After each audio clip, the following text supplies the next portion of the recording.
Oh, hey. What's going on?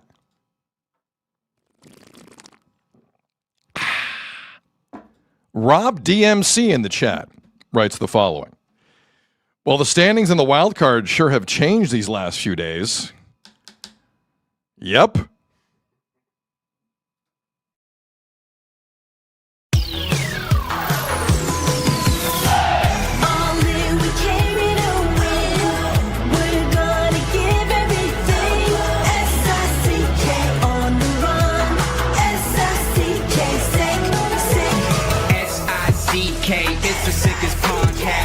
For the audio, or you can even watch back, giving players all the props or put them on blast. We don't give no hot takes, only talk facts. We're giving all our devotion, riding high on this wave of emotion, going all out, yeah, 'cause this is our time.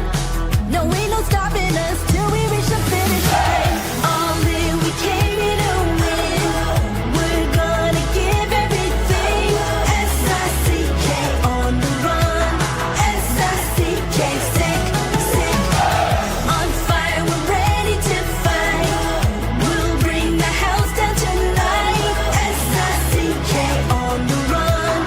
S-I-C-K, sick, sick. Play it on the car ride, play it when you lounge.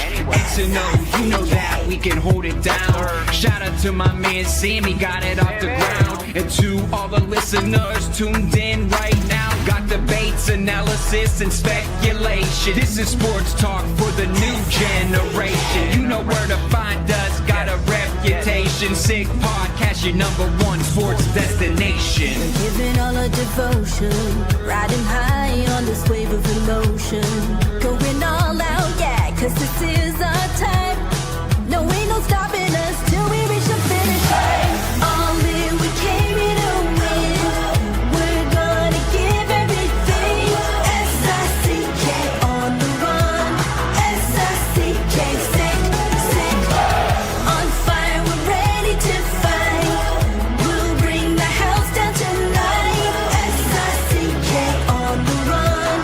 S-I-C-K, sick, sick. S-I-C-K, it's the sickest podcast. Tune in for the audio, or you can even watch back, giving players all the props or put them on blast. We don't give no hot takes, only talk back. S-I-C-K, S-I-C-K, S-I-C-K, S-I-C-K, S-I-C-K, S-I-C-K, S-I-C-K, S-I-C-K, S-I-C-K, S-I-C-K,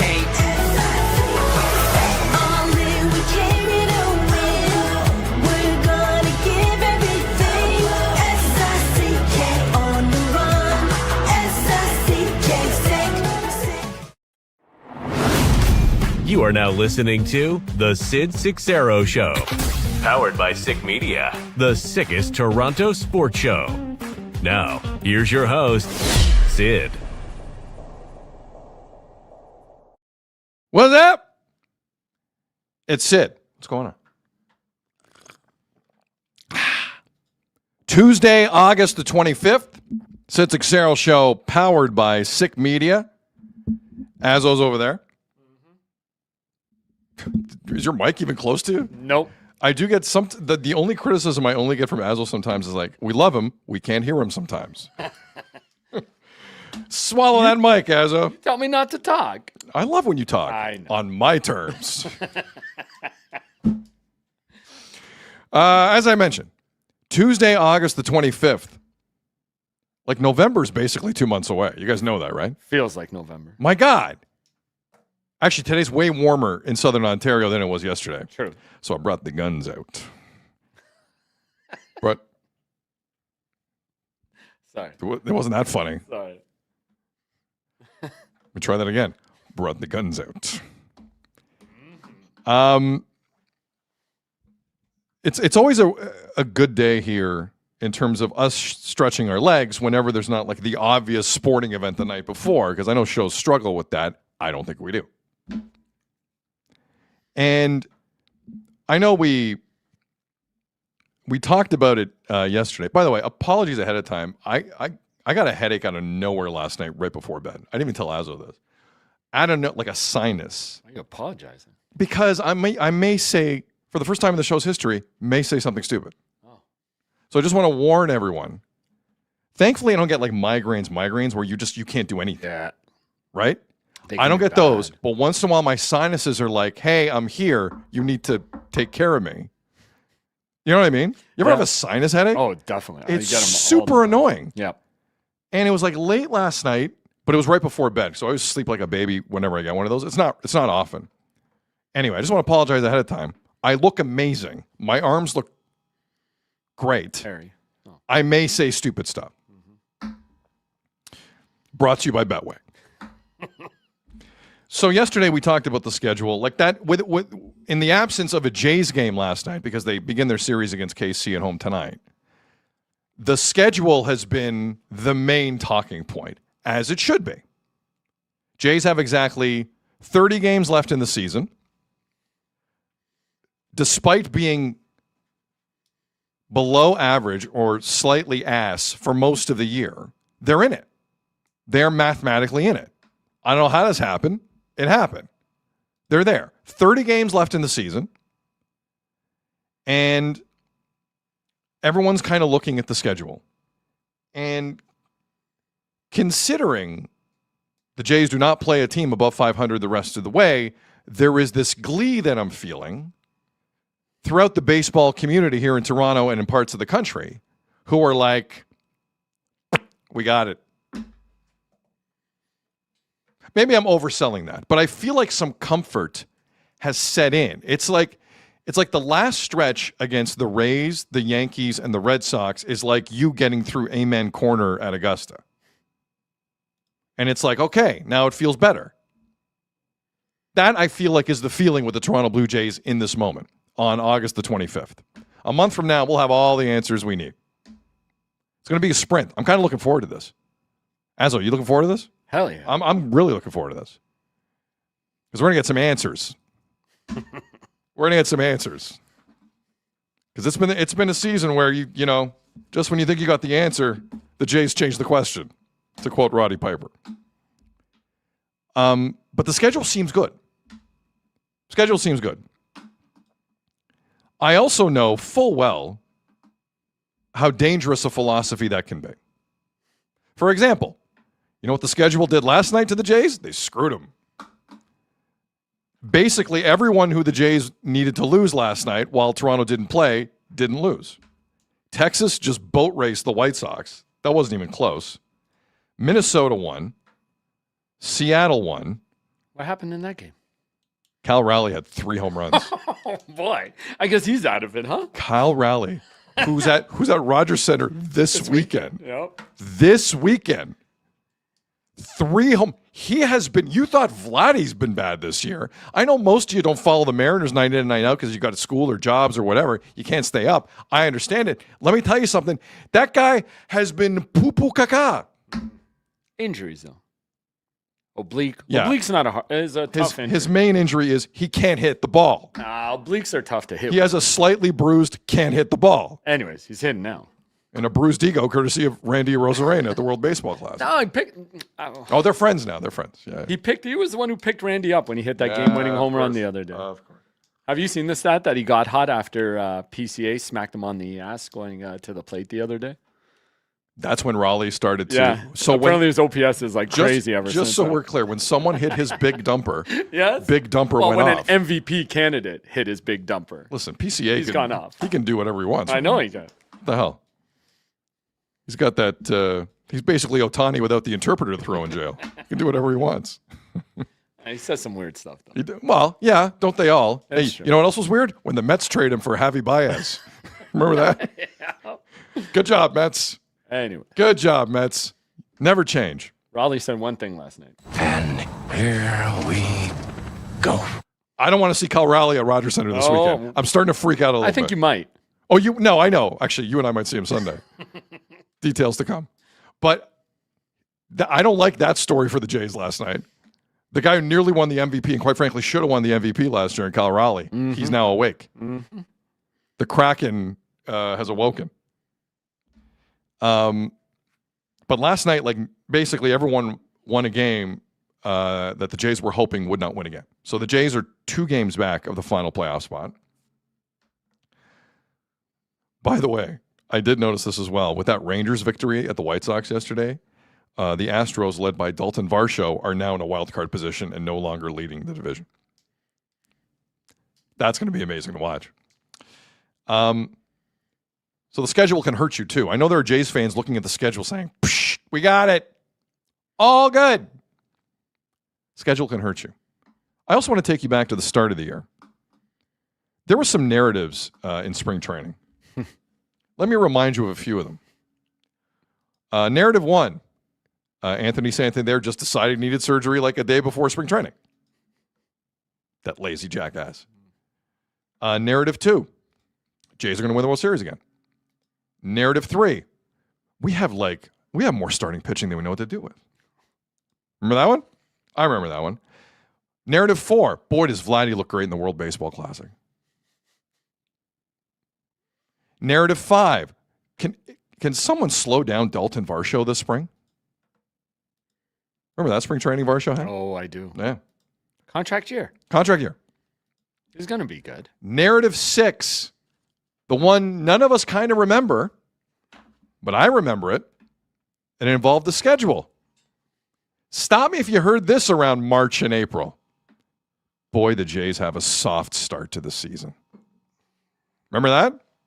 Now, it started out well at Rogers Center a long time ago in a galaxy far, far away. They swept the Sacramento, Vegas, Oakland A's at Rogers Center to start the year. Won 3 straight.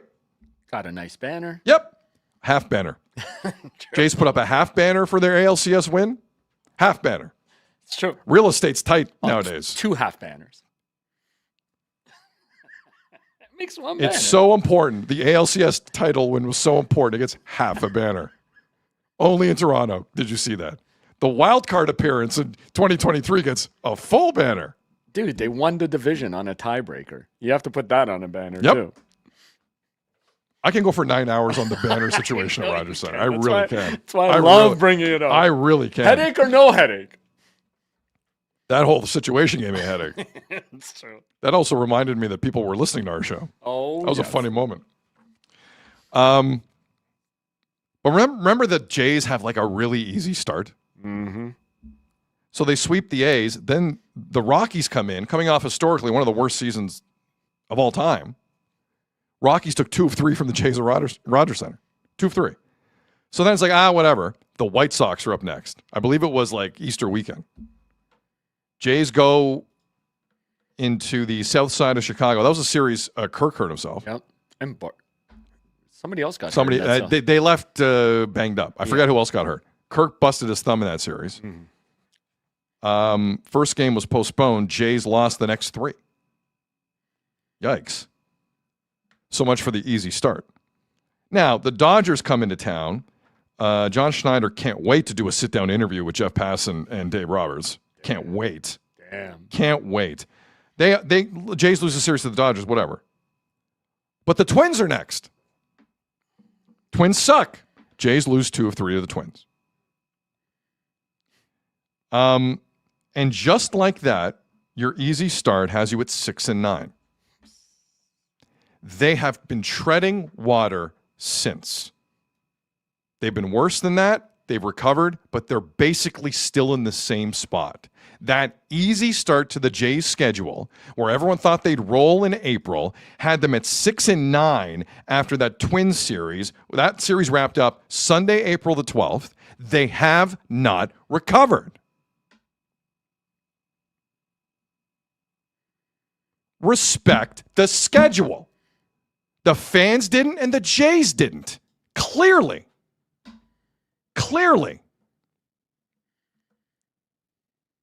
So the more I hear this talk about easy schedules,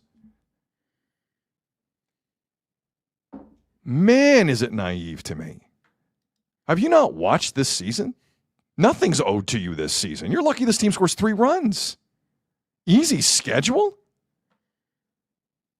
The Royals have won 8 straight games coming into Rogers Center tonight.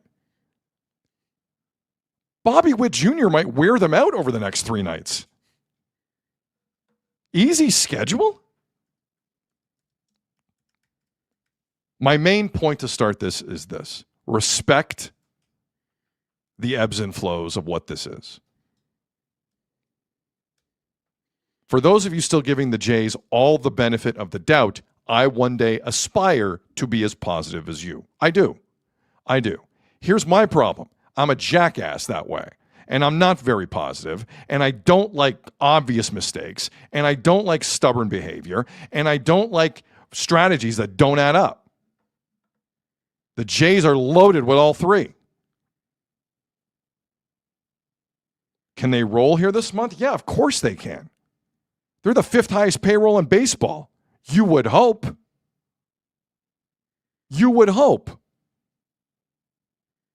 But respect the schedule a bit more, please. Just a little bit. Because you have no idea what's around the corner in 2026 regarding this baseball team. No idea. You thought it was easy to start the year. Nope. One night looking at that schedule last night, and the Jays get buried by almost every result. The schedule needs to be respected. By the way, as we sit here, Fangraphs with 30 games to go has the Jays at a 16.9% chance of making the playoffs. That dropped significantly from yesterday. I think it was at like 19. They were the favorites, I think, yesterday to win that last wild card. And now were they the favorites? But they weren't in the spot.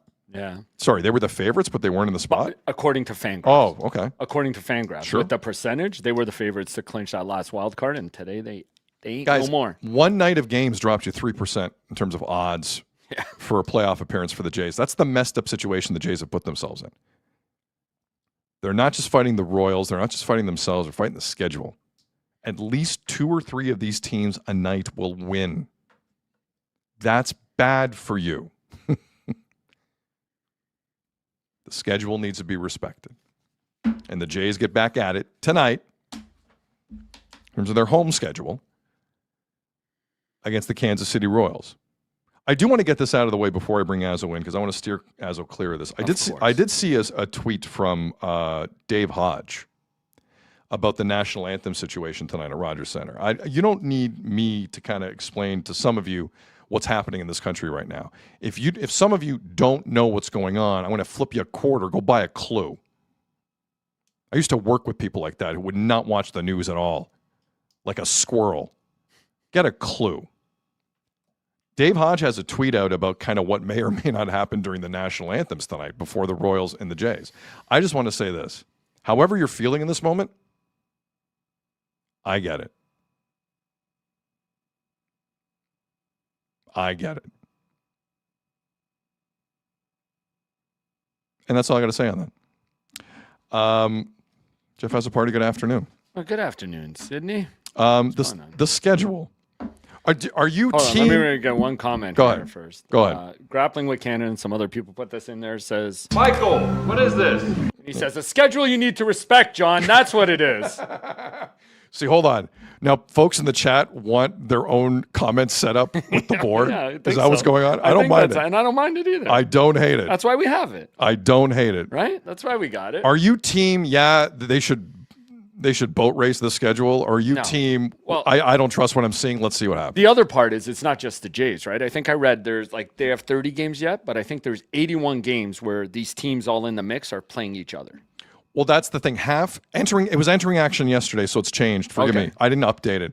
Half the teams the Jays are also about to see in this final month of the season are all within, as of yesterday, 2.5 games of the last one. Yeah. So every game is a playoff game. Well, sorry, every other game is a playoff game. Right. Like, it's true.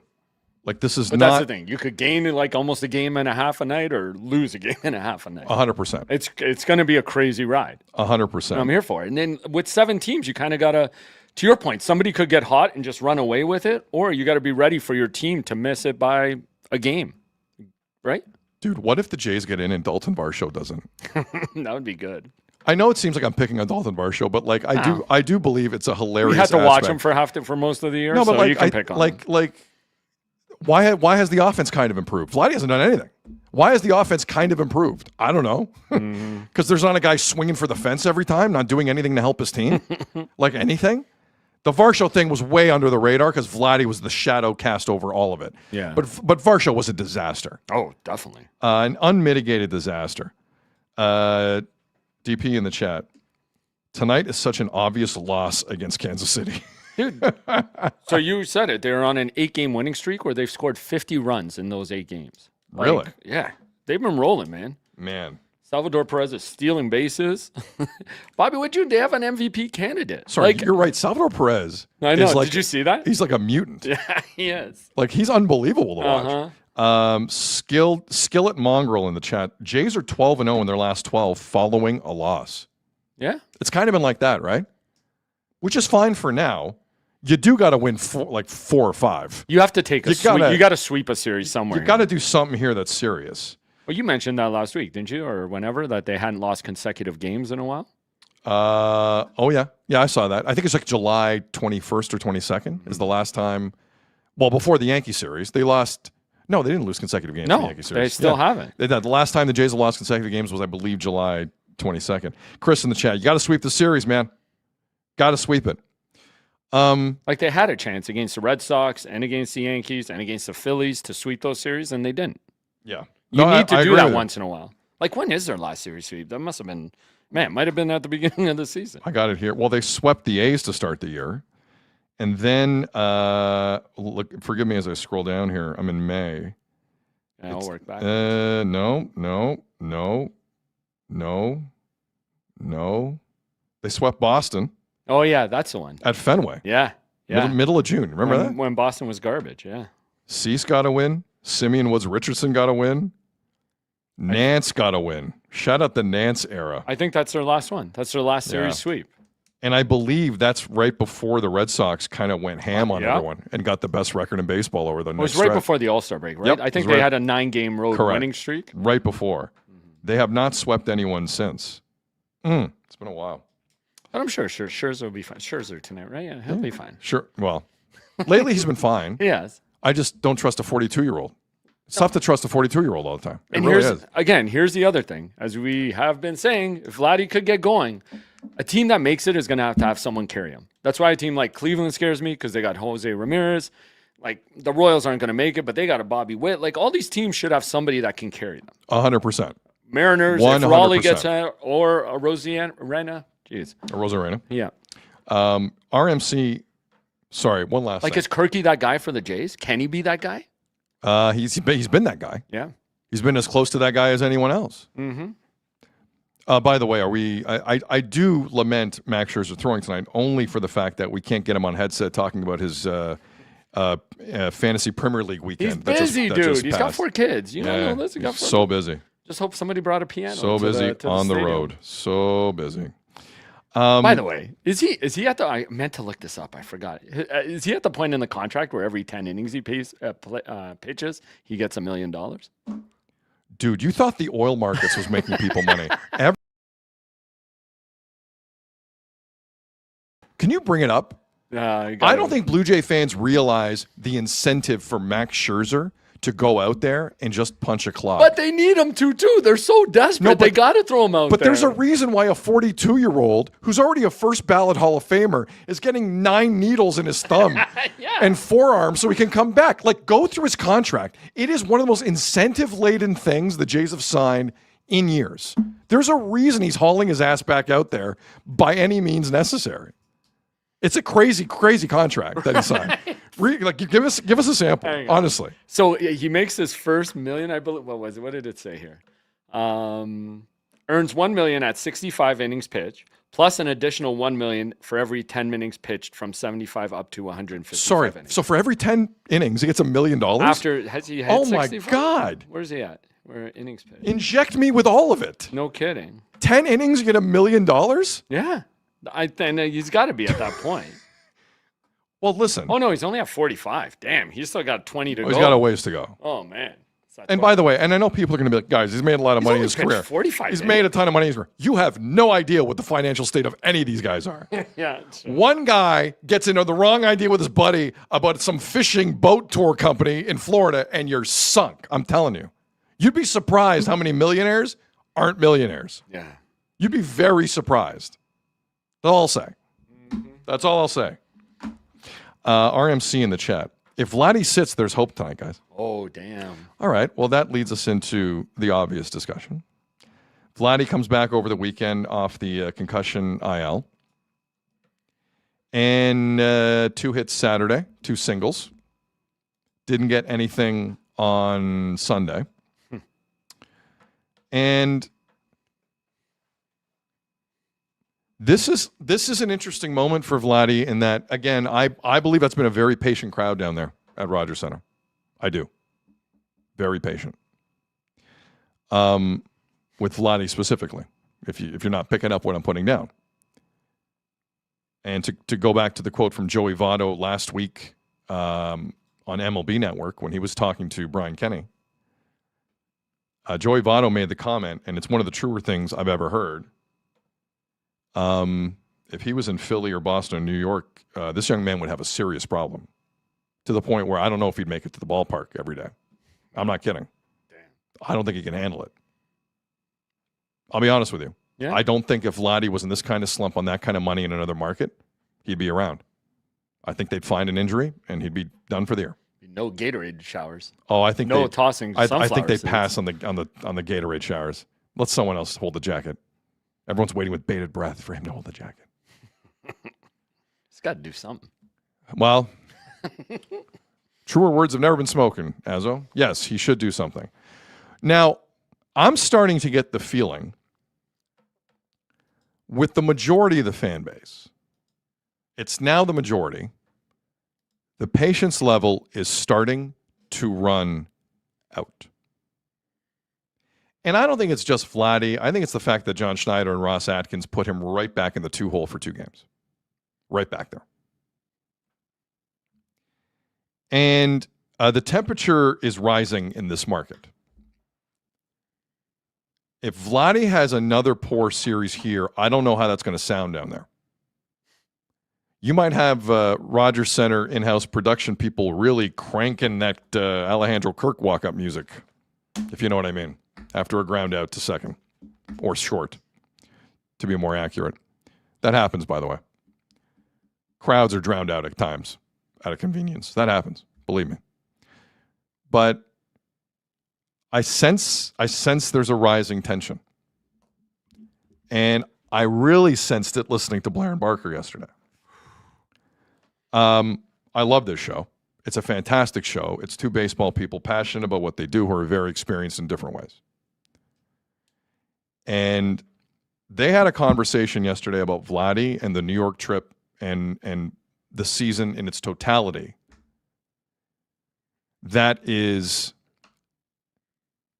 can be classified as something that doesn't get classified a lot in this town anymore. It's called good radio. And yesterday on Blair and Barker, it was good radio. Like in the old days, if you were in your car in AM, like it doesn't happen much anymore, like you'd stop flicking the dial. This speaks for itself. And I see both sides of it. This is Blair and Barker yesterday on Vladdy. One thing I took away from those 3 games is it is amazing that 439 at-bats into Vladimir Guerrero Jr. Here we go. That it's all about Vladdy. Basically, it is. All about Vladdy. Basically, it is. Because that's kind of where we're at with this thing. You know, if you want to win a playoff series, you want to have a chance of winning. If you want to have any chance whatsoever of winning it, Beat the Rays without Vladdy. Oh, let me just see what the scores. Let's see. They scored 10 runs against Tampa, no Vladdy. They scored 6 runs against Tampa, no Vladdy. They scored 5 runs against Tampa, no Vladdy. so you'd rather have no Vladdy. So see, the reality of this thing is because of where John's putting him, and it ain't going to change, it don't look like, because he's had golden opportunity after golden opportunity to change, move him down wherever he wants to put him, and he's not doing that. That you don't think in a playoff game he ain't going to be stuck right where he's stuck right now. So this is my point. You can say all you want to say about that, which we know what happened because we were all watching the games. But when playoff come time and you're facing the Yankees in Yankee Stadium. The Yankees in Yankee Stadium. You did last year. Well, did they win the last 3 games? Did they win the series? He was there. Kirky was there. Did they win the series they just left in Yankee Stadium? Yes or no? Well, they won. They won the first game. Did they win played. the series? No. Well, then there's your answer, because that's all that matters. The playoffs, right? Is winning the series. I don't think that. I mean, you know what? It shouldn't always be about Vladdy, but right now Well, it you're kinda is. making it about It Vladdy. You're kinda making it Well, who about else is Vladdy. it about? Well, there are other guys doing Who stuff. else? The next 30 games, who else is it? You're talking about all these terrible teams are playing. Who else is it about? Because the same dude's going to be hitting the same spot. You see his second at bat, you see his third at bat, you see his fourth at bat. They all look the same. Was that going to change? I think that's the question. Is 439 at bats into this thing that it looks the same the 439th as it did the first one? Damn.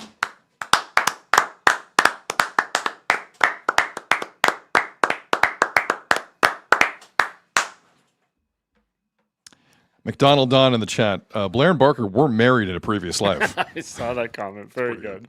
Very good. It's a solid comment. I also feel like going to the X all of a sudden.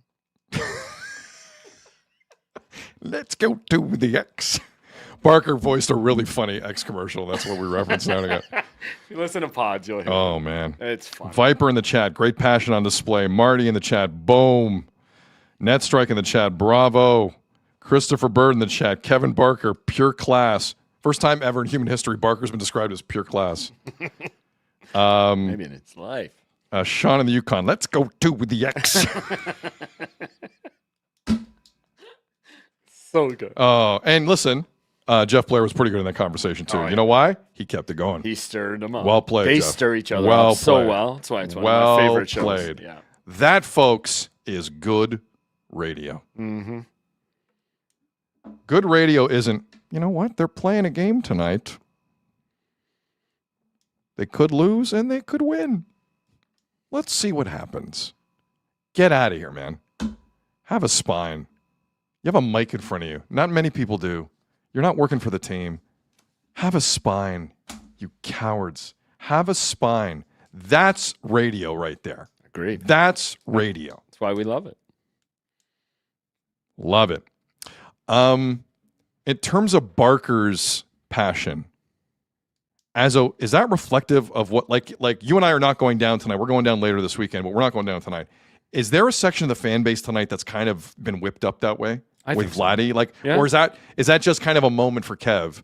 Or do you think that's more reflective? Is kind of what I'm wondering. I totally tonight. think it's reflective. I do. Because now you got him hitting in front of your hottest hitter in Alejandro Kirk. If he Right. starts, and again, that part of the lineup is coming up in big key situations. If he's ending the inning before you get to Kirky, and he's a guy who has been carrying this team offensively for the last few weeks, then there's going to be a problem. And Barker brought something else up. Like, is it that Vladdy feels like he needs to hit in the first inning? He can't watch Bateman and McAdoo go up there before him? Is that why he's still in that But two-hole? why would he not be able to watch them go before him? Because they're rookies. They're young guys. They can't carry the team. This Also, is it's an his ego. team. Oh, it's an ego play. Yeah. Well, then the Jays are screwed. But is it? I don't know. Because obviously they can't move him down. This was the perfect opportunity for Schneider to put him in the 5-hole. I don't think you can put him in the 4-hole, but even put him there. I don't even care. He was coming off a concussion. They're on the road. Like, get going for a couple games. When we come home, we'll give you a chance. We'll give you more at-bats. Like, he's losing one at-bat a game if they slide him down. And, you're on the road. He's coming back from a concussion. Let him get his bearings. Put him in the 5-hole for 2 games. And if he hits anything, you can bump him back up so you can try and chase those home runs at home. That's what I would have done. That's what I thought made sense. I don't know. Martino in the chat. Yeah, there's going to be some boos tonight for sure. I've said it and I told you. This proves they are putting his value over the value of the team and them chasing this wild card. That's the issue. Because I'll keep saying it. Because it's not Vladdy that I'm concerned with. I'm concerned with Lucas. Yeah. I'm concerned with Clement. I'm concerned with Okamoto. Guys who deserve to be up there. I'm concerned with Bateman. Throw McAdoo in there, of course. Bateman can play in this league, man. I'm concerned with McAdoo. Like, maybe McAdoo and Bateman haven't been here long enough to have an opinion. No, but Bateman's at the top of the order. But I'll take that. But it's like the other, Ernie Clement's all over that lineup, man. I know. He's all over the lineup. I'm not saying he's had a huge year. He's still hitting 280. Mm-hmm. There's elements to Ernie's game that are okay still. He's not the guy getting the most hits in postseason history in 1 year that he was last October. He's not a nobody. And he's all over the lineup. You think he likes that? I don't know. Springer even moves, for God's sakes.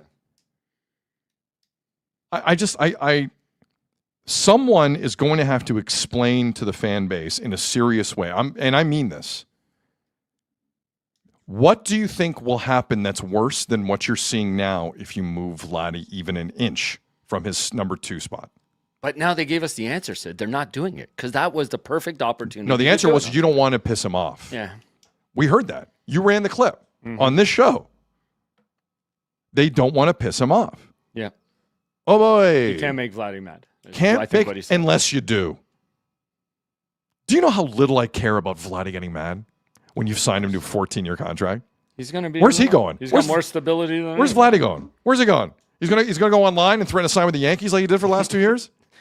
Blair at one point said that to Barker yesterday. He's got more stability with Rogers than you do. Did he say that? Yeah. Oh my God. It was funny. It was a funny line. And I'm like, he's right though. Oh my God. He's bang on. I heard Barker signed for 16 years though. He should be. It's okay. He should be. I heard wrong. I don't know. People are saying like it's Vladdy's problem. We're not saying it's Vladdy's problem. Well, it's kind of Vladdy's problem. Well, you need an adult in the room. You need to say, listen, buddy, you're not helping the team right now. We can't keep having you come up in these important situations. Look, if move down, or like you said, keep him in Dunedin and let him start lifting the ball and getting the home run feel back. What was the rush to get him back when he's not contributing? I mean, there's a lot of this in the chat right now, Azzo. Like Michael in the chat. Maybe try pissing him off. How could it be worse? Nick in the chat. WTF? What is he going to do if we piss him off? Like these are valid points. No one's listen, the entire city would love nothing more. Yeah. Like this city will take half of the Vladdy that was there last October.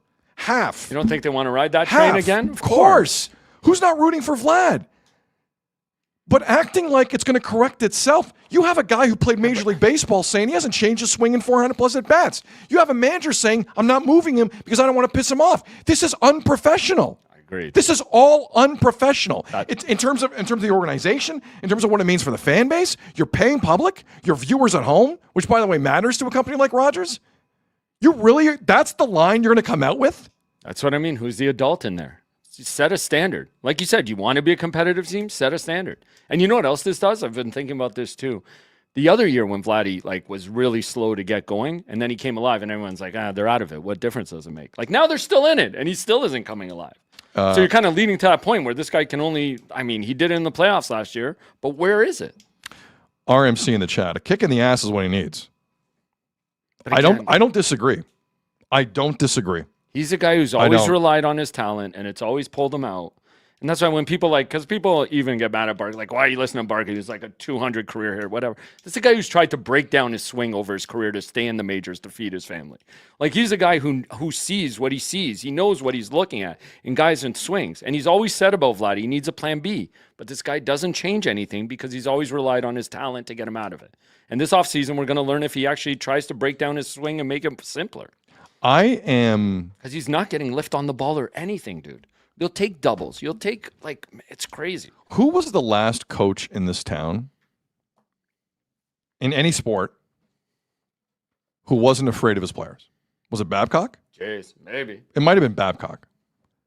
It is killing this town, man. I'm going to play you clips of Darko Rajakovic. Not clips, but we got a quote from Darko Rajakovic about Scotty. Like, if Scotty ever needs a kick in the ass, I'll tell you who's not going to do it. Darko. It's true. Ever. We've heard him say how many times? Schneider, unless you're Eric Lauer, Schneider is not pissing you off. I got news for you. I have just a hunch. I don't think Jim Hiller is going to piss off Austin Matthews. I don't think Jim Hiller is going to piss off William Nylander.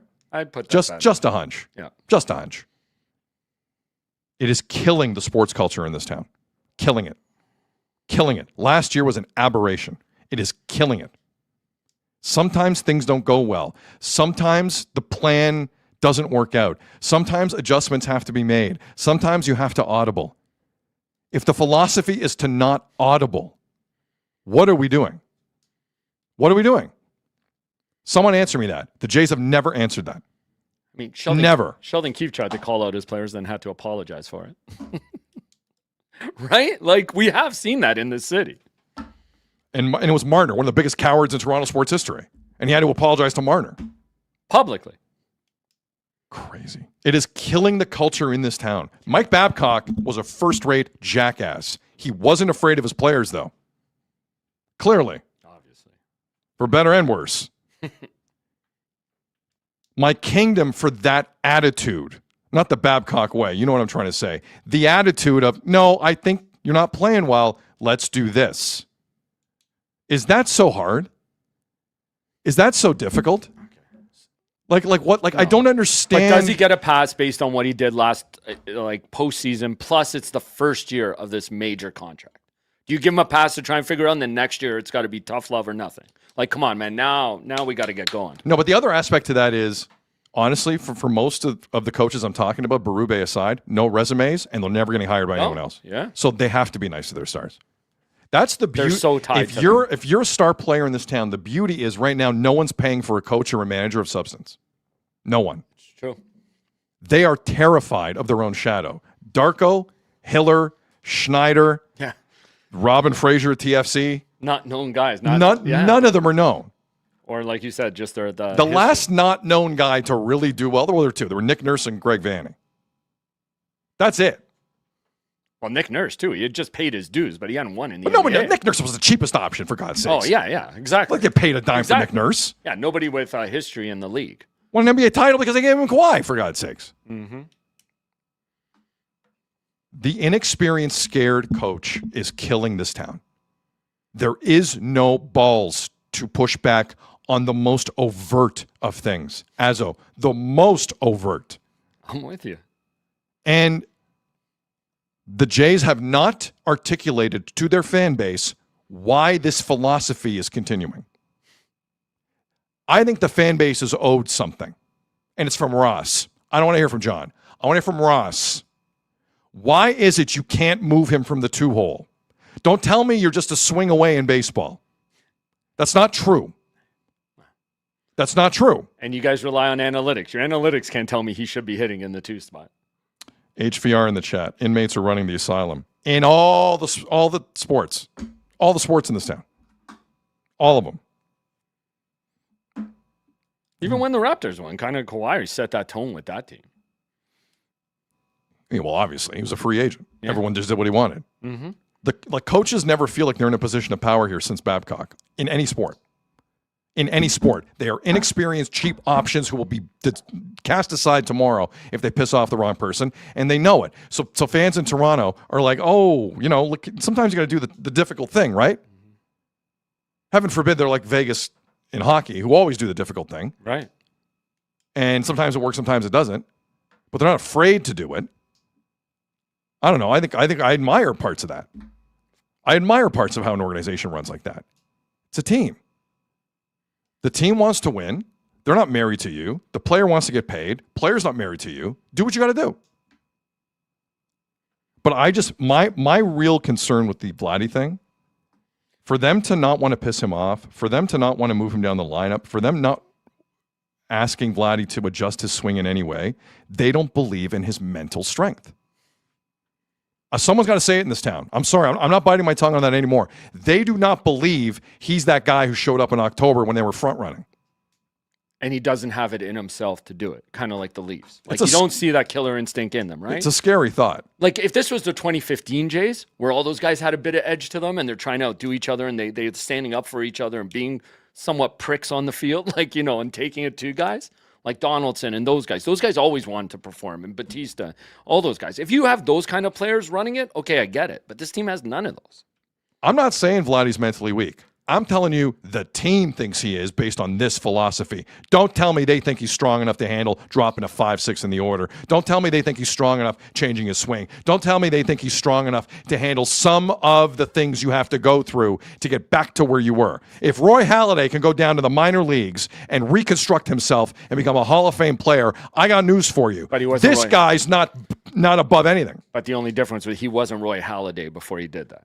See, that's what I'm saying to you. What is Vladdy? Is Vladdy an MVP player? No, but after the postseason, that's why I brought up last postseason. He had a good month, Azzo. I know, but people wanted to believe that triggered his mentality to be that killer instinct guy. I'm with you. I agree with you. People are saying I'm being too positive. I'm just telling you, I think that's what everybody got excited about Vladdy with. They thought they saw that killer instinct in him to lead this team, to be that hero. He liked that attention. He would hit home runs. He'd want to carry this team on his own. And he just, for the regular season especially, doesn't have it. I don't disagree with that. Sean, and we learned that with the core four in the Leafs too. Like, that's what I'm saying. It plays to everything you're saying. And without a coach being hard on him, you're relying on the players to do it. And some of these players don't have that instinct to be that kind of leader. Sean in the Yukon writes the following. The team needs standards. Nobody is better than anyone else. Forgive me. Nobody is better than anyone else or above consequences. He's not playing good enough to be hitting in the top 3. Right now. He should. And guess what? That could change. He's got the talent. Goes on a heater, put him back at 2. I got no problem with it. But it's like it's not an option. Can't do it. Can't do it. Because Vladdy's gonna get sad. I like this comment from Vladdy's gonna get sad. Don't confuse Vladdy's charisma with his performance. Oh, that ship sailed a while ago. That ship sailed a while ago with me. Yeah, I'm with you. I'm with you. They need a hitting coach. They got like 10, don't they? And Vladdy's got other people in his ear all the time. He talks to Edwin. For people saying, where's his dad? He talks to his dad. Of course he does. It's maybe too many people telling too many things. By the way, just so everyone knows at home, talking to a Hall of Famer doesn't make you a Hall of Famer. 100%. It's a little more nuanced than that. Omega in the chat. Guys, slightly off topic. When are we drafting the Sid Seixeiro Invitational Fantasy Football League? Oh, we got to do some fantasy football talk this week. Are you drafting Deshaun Watson? you want to start now? We'll talk about that. You want to? Can we just, do we have to do it through the Sick Media site? Like, how does that work? I don't know. Or can we just hijack some other well-known site that I won't name on air, but we all know about? Oh, you mean to do it on air? No, but just generally, off air. You use any site. We can use any site, right? Yeah. Okay. We just label it the Sick whatever. All right. The Sick Media Fantasy Football site. Yeah, exactly. I like it. Fan.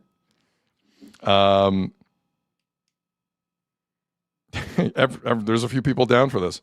For the record, I believe I'm in 7 fantasy football drafts, locked and loaded, ready to go. I think I have 9 or 10. I'm already in mid-season form. My 3 English Premier League fantasy games over the weekend. Oh, yeah. 0 for 3. Wait, what? I really? lost all of them. Thanks, Holland and Bruno Fernandez, you jackasses. Off to a start really like appreciate the it. Jays. Really Did appreciate it. you at least get a half banner for last year? Did you win I did. anything? I put up a half banner for Did last. you win anything? It's in my office. No, from last year. Oh, for last year? Yeah. I'll get to it. Anything else on Vlad? Look, you know what? With that said, I know we just had a 40-minute discussion on Vladdy. I think he hits a home run tonight. Can he save his season, or is it just getting the team into the playoffs? He's gonna into hit, the postseason. He has Does to, that save? let me finish. He has to start with a home run. So let's start tonight with a home run. Because you know what? He doesn't have a home run. One. Dude, I'll take a double. One. I told you. He comes up with some. He's getting a home run tonight. I'm telling you. He's getting a home run tonight. If he doesn't, we're never playing this clip again. So it's all about home runs. He just needs one. No, it is. Saying to get going. It is, because guess what? When he felt his best last October, you know what was happening? Fun home runs. That guy needs to feel good about himself, and the only thing that makes him feel good is a home run. We've established this. Then hit a home run at home. Everyone on their feet. Everyone feeling good. That place will explode. Dan Schulman with the call. Ben Schulman with the call on the fan. Everyone's going nuts. Yeah. It has to start. It may call me crazy because we saw what it's like in October with this kid. Call me crazy. And he's 27. It's not that much of a kid. 1 home run at home. That's it. Get 1. That place will explode. Get 1. It'd be crazy. Tonight. Tonight. I think that place will explode. Seth Lugo. How many home runs does Vladdy have career? If he hits a key double, that place will explode too. No, I just need to see some lift in the ball. Double. It's not a double, man. For him at this point? Get out of here. Sure it is. It's not a double. It's a double to setting the go-ahead run in the 9th, maybe. But a normal double in the 3rd or the 4th. I think they'd go crazy on any extra base hits. Crazy on a double right now? Yes. Oh, my God. I don't know about that. Career home runs for Vladdy. People would drop their loony dogs tonight to cheer for him. Yeah, $500 million for double. Campbell, guys. No. Remember the night we saw a double? 8 career plate appearances against Seth Lugo, who's throwing for KC tonight. KC, I think, who are they getting back? Jack Caglione? I think he might be. Is Caglione coming back tonight? He might be coming back, I heard. Damn, he's a good player. I know. 8 career appearances for Vladdy against Seth Lugo. How many home runs? How many home runs? 2. 0. Oh boy. So it's perfect. He's due. He's due. He's due. He's very due. Dude, so if he doesn't hit a home run at home, but he gets them to the like he starts hitting key singles and doubles and scoring. Again, he's coming up in all these key situations. He gets them a few more runs. Because he's hitting second. Yeah. Of course he's coming up in key situations. I know. Yeah, anyway. But you know what I'm trying to say, right? That feeling. Yes. I don't think doubles, he's had some doubles here and there. That feeling hasn't returned on the double. Dude, he doesn't have the feeling of lifting the ball. He can't even lift the ball really anymore. That's what I'm saying. He needs a cheap bullpen home run tonight. Like that goes 8 feet off the ground. That's the exit plane. Here's my other question for you. At what point do we start questioning what he really is? I mean, we give it till like midway through next season. No, seriously. Because his regular season stats, like we're all just going back to this postseason from last year. His regular season stats haven't been great for seasons. I understand. Listen, we're year 1 of 14. I'm crazy, but I'm not stupid. I am not willing to throw the baby completely out with the bathwater on these last 4 or 5 months, whatever it's been. I'm not there yet. However, there will be a point internally in that organization, and you're going to see it clear as day. And this might be what they're afraid of, Azzo. Like, it could be viewed as already a horrific decision by the team, even if they move him down. That's probably how it's viewed internally. That's why it doesn't make sense. In year 1, yeah. In year 1. Yeah. Azzo, year 1. I'm with you on that. Meanwhile, people struggle all the time. Kyle Tucker's been a disaster. You think Kyle Tucker, they had any hesitation bringing Kyle Tucker down the lineup with the Dodgers this year? Of course not. 0. Well, 0. They have standards there. Yeah. They have standards. They don't give a They don't care. Yep. I almost swore again. Again. Wow, this is becoming normal on I this know. show. Vladdy will do that to you, though. He makes you swear. So angry. Surprised Barker didn't swear yesterday. Yeah, I've said that all along. I think the fact that it's the first year, they lost his running mate, and everything that coming off that series, like, it screams to why they don't want to piss him off. But to be fair to the Jays, it was either Vlad or Bo. They were never signing both. Well, they could have a couple of years ago, but last year they weren't. Year they weren't. The money, I think the money was never going to work out. They were never going to go all in on Had both they of them. signed them early in their careers, they would have. They should have. That's what teams do. Yeah, well, players have to agree to it, though. Yeah, that's true, too. Let's not act like the players are just completely especially from unculpable there. Yeah, kids who were raised by major leaguers, too. Chris Betty figured out he needs a witch doctor. Oh, the witch doctor. Oh, the witch doctor. Oh, I don't think- bat him 5th. Oh, bat him 5th. I don't think there's a sound I hate and enjoy as much as that one. For those who don't know how good that 90s track is, check it out. It's really good. It's one of the great annoying. It's like that scene from Dumb and Dumber. You want to hear what the most annoying sound in the world? It's the witch doctor. If someone wants But to, you're nodding your head. you're at the nodding same your time- You're like, at I the hate same this time. song. The witch doctor. I pray that one last thing. I want to go back to what you said though, and it like sent a shiver up my spine. The Vladdy can't stomach seeing McAdoo and Bateman lead off the lineup. That stuck with me. I pray that's not happening. I pray that's not happening. That's why it stuck with me. Me too. I pray that's not happening because that's not a leader. This guy's not your leader if that's the case. Because he feels he has to be up in that first inning. It's not. It's a scary place to be, man. It's a scary place to be. Because that's what's been at. That's what was at the top of the order when he wasn't there. True. They even hit over Lucas, was hitting 9th in one of those games in the Bronx, while those two were at the top. Jordan in the chat. Will they build a statue of Vladdy's first home run at home this season and replace the Carter home run statue? Oh, boy. I like the Carter home run statue. But like to me, it does scream a bit of the Kyle Tucker situation too, because he got that contract before the postseason last year. But it's even crazier in that right? Kyle Tucker was bad last year. That's too. what I'm saying though. He knows he Like- doesn't deserve $60 million a year. Yeah. He knows it because he had a garbage year in his contract year. It's like somebody going out and giving Varsho like $30 million. Right. Like And- he knows, and he's trying to live up to it now. And Blue Jay fans that haven't seen an Astros or Cubs game in 10 years are like, we need Kyle Tucker. Wow. Well, no, you don't.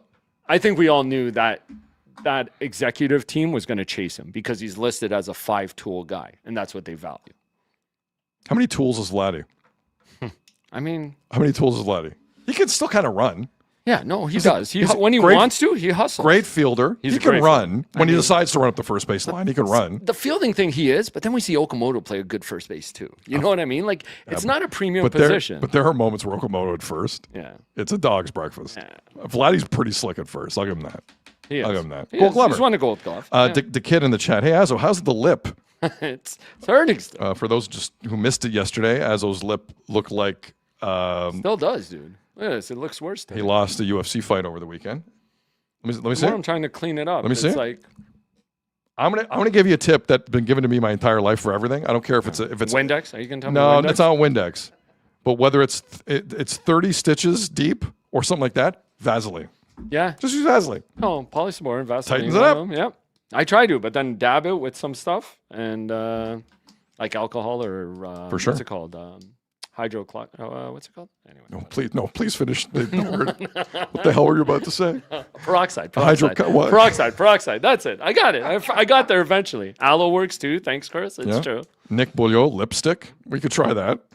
My buddy last night's like, they got makeup for that. I'm like, I'm not putting on makeup to do the pod. Come No. on.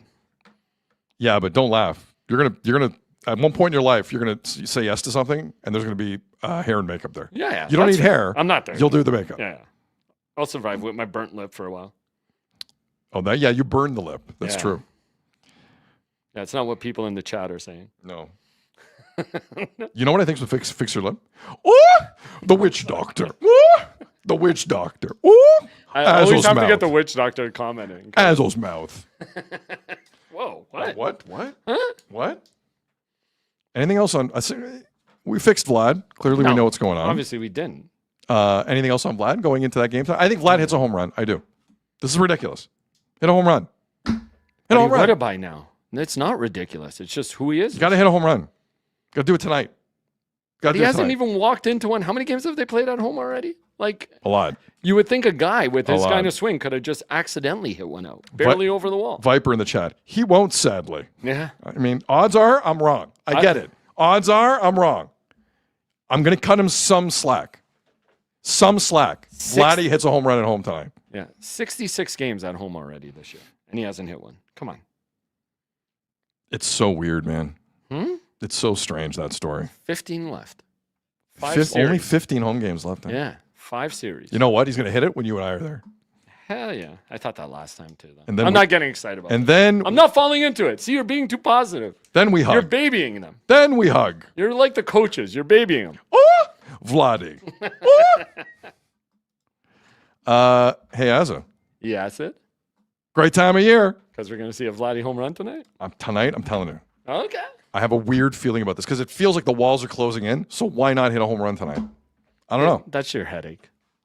Or maybe I just have a severe migraine. One or the other. It's true. Puck drops, tip-offs, first pitches. When the game is on, you call the shots. Head to betway.ca and bet your way. Must be 18 plus. Play responsibly. Hey, Azza. Yeah, Like my chemise? I do. It's nice and bright, man. Not just your runners, too. You got nice white runners. Well, don't make that sound. Clothing for today's show provided by Ed's Fine Imports, Markham, Ontario's #1 clothing store for the last 20 years. Formal, casual, they got you covered. Brands like Psycho Bunny, Blue Industry, Page Jeans, Nobis, Gitch, Bugatti, Paul Batenley, 7 Downey Street, Tommy Bahama, and so much more. Ed's Fine Imports, just north of McCowan in the 407. Go to the store in person or go to edsfineimports.com online. Tell them Sid sent you and get 15% off your first purchase. Tell them Azzo sent you, and a weird thing will show up on your lip. You might have to start reading the chat. Everyone's giving suggestions now. Tell from Grandpa Slush. Oh, hang on. I got to get rid of I was going to try and leave it on, but it won't work. Grandpa Slush. Tell him Azzo sent you, and Eds will give you polysporin for your lip. The Smurf. Tell him Azzo sent you, and they'll make you sing the Witch Doctor. Like, you're getting so funny. Everyone's finishing the read for me. Yes. Tell them Azzo sent you, and they'll recommend a lipstick shade for you. That's pretty good. Chris, hey, Azzo, use some baby oil. Baby oil. Baby oil's weird. I don't want to use baby oil. What am I, Diddy?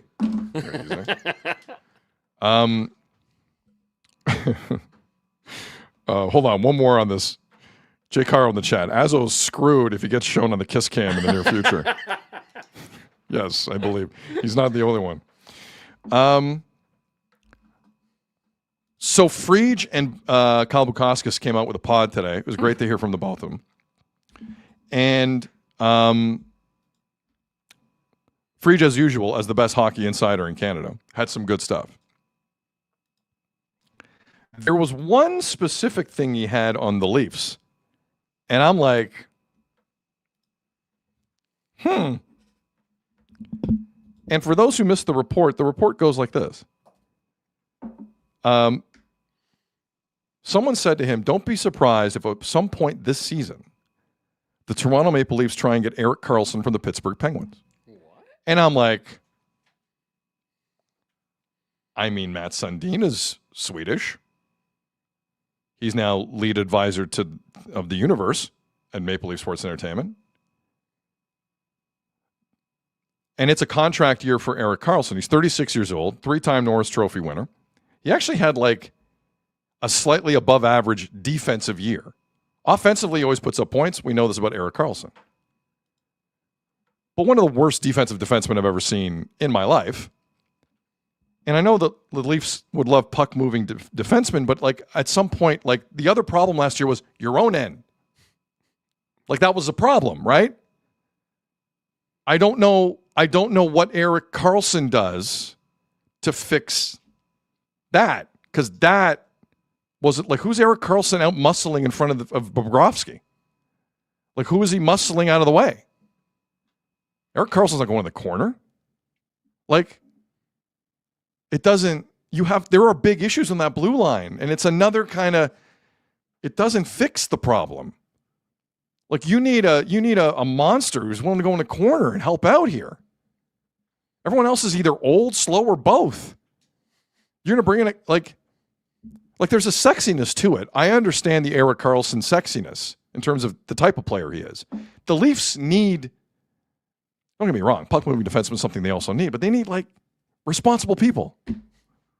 Right? I love Troy Stetcher. But Jesus, like they need defensemen. But anyway, Elliott kind of dropped that on the table. And I'm thinking, that's kind of weird. And the more I'm thinking about it, I'm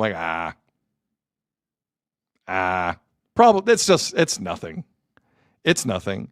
And then I remembered, what house did Erik Karlsson first stay in when he got to the National Hockey League? Daniel Alfredsson's house. 2009, 2010. Erik Karlsson, the kid from Sweden, comes in, high draft pick. And playing the role of John Tavares is Daniel Alfredsson. They have a deep mutual respect for each other. Daniel Alfredsson is now lead associate head coach of the Toronto Maple Leafs. He's on the bench. Daniel Alfredsson's a Leaf. Oh, yeah. Forgot that? Daniel Alfredsson's a Leaf. So I'm like, yeah, that makes sense. Apparently this relationship is strong between Alfredsson and Erik Karlsson. So now that's making more sense to me, the link. Now, I do believe if you're going to build a National Hockey League franchise, you need to acquire players that fit your needs. It's not everything can be a Band-Aid and something that looks good in the media. Because this would be both, in my opinion. And also, you can't live your life like Kyle Dubas, where it's like, I'm just going to hire people I know. Because I don't think that helps you either. You got to go a little deeper below the surface than that. Erik Karlsson, well past his prime, and cannot help you in many defensive areas where you need a lot of help. I don't think anyone could debate me on that. But he is a puck-moving person. The Leafs need some of those. But my concern with the Leafs is it just turns into the I know them club, which has been the case with the Leafs for a very long time. Very long time. And I get it, like the next 2 years, big 2 years for the Toronto Maple Leafs. Austin's contract comes up. A lot of people's contracts come up. Not Nylander, but a lot of other people's. It's about winning. I'm just already kind of concerned at the fit on some of this. This makes no sense. And I knew him once and I like him is not a reason to bring a person into your hockey team to play big minutes. It happens. It happens with a lot of teams. I understand that. Find me something that works here with the Leafs blue line because I haven't seen it basically in my lifetime. Boreas Salming aside, I have not seen it in my lifetime. And this, again, would be another idea that, like, Brian Leach kind of feels good for a second, but it's probably not going to work out. Maybe it's just me. But I hope the ideas with Sundin and Chaika, and now apparently Alfredson, are way better than this going forward. I hope. This is low-hanging fruit. It's kind of lazy, and I expect more. Maybe I shouldn't. But this doesn't get me going. Might get you going. If it does, I understand. He's a future Hall of Famer. I get it. 3-time Norris Trophy winner. I get it. He doesn't help them in their biggest areas of need. He doesn't. He doesn't. But yeah, Erik Karlsson knew Daniel Alfredson once, so bring him in. Azo, does this idea excite you? Huh? No. Well, you confuse me, though, because you're saying everything he didn't do or couldn't do. And I'm like, so does that mean he fits in or he doesn't? I don't get it. And then I see what you did there. You forgot to ask the most important question. Does he have spirit? How the spirit strengthens and grows. There'll be a certain spirit. Every year there's a certain level of spirit. Will he have the spirit? I don't know. Well, can the Leafs play 3 defensemen and 2 forwards? Is that what they have to do? Well, isn't this team like? Well, how many defensemen you bringing in? Somebody has to go out. With are you saying trade? I got news for you. With Karlsson on the ice, you're playing 4 forwards, 1 defenseman. Yeah. Never forget Erik Karlsson 1 year. Was he a minus 50 and he got 100 points with San Jose? Yeah. That year? Yeah. The most ridiculous Norris Trophy vote in the history of hockey. Wow. He did not care about a single teammate around him. Not one. And, you know, the Penguins haven't been a complete disaster, but it's not like they've gotten close to where they want to get to. Crosby still has ambition. I don't know. I just hope the ideas get way better than that. Oh, and how many defensemen? Like, Way somebody has better to be than going that. out. You mentioned some of the guys they signed, like even Stetcher. Like, he's the 7th man on this thing already. On any other team, he's the 10th. Yeah, no, I know. Azo, he's the 10th. I know. How many defensemen are you going to have? Muse Junkie in the chat. So you want the Leafs to miss the playoffs? Guys, with Karlsson, they missed the playoffs. I got news for you. Anyways, didn't you said he had a good year last year, so Dubas will probably give him an 8-year contract, no? Got to do it before September 15th. That's true. Got to do it.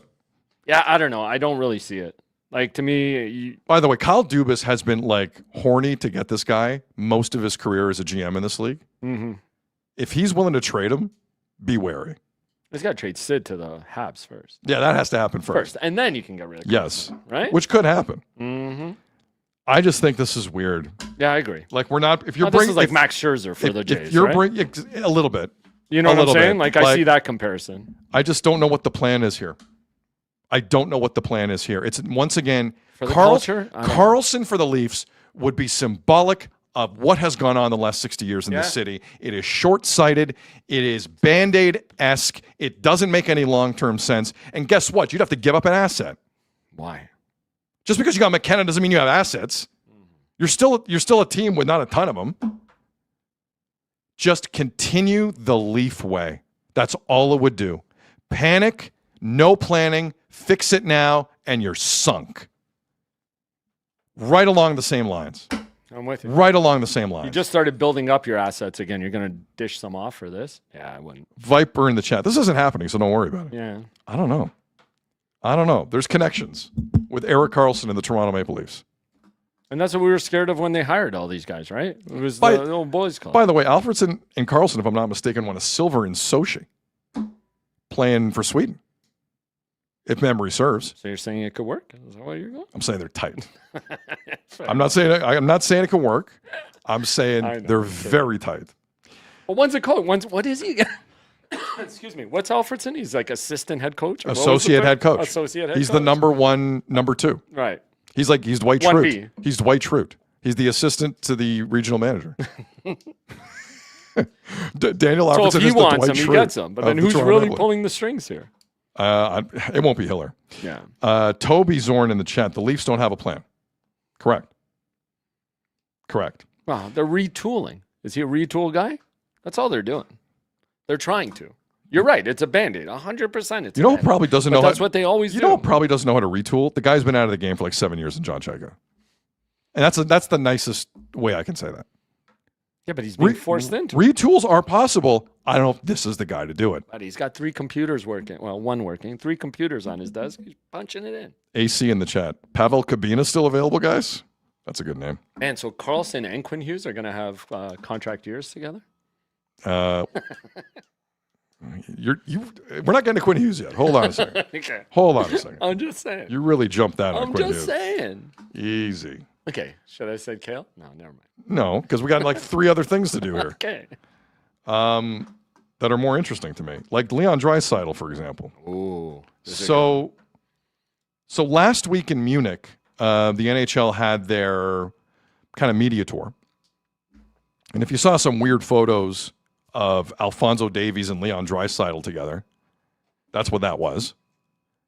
By the way, update, Alphonso Davies on the bench over the weekend for the Super Cup for Bayern Munich. Damn. But Leon Draisaitl was one of the many people who spoke in Munich. And Chris Johnston got some of these quotes. So CJ's talking to Draisaitl about Mike Babcock and the Mike Babcock era in Edmonton. I don't know if you heard. Oilers hired Mike Babcock after firing Chris Knobloch at the beginning of his 3-year extension. That happened.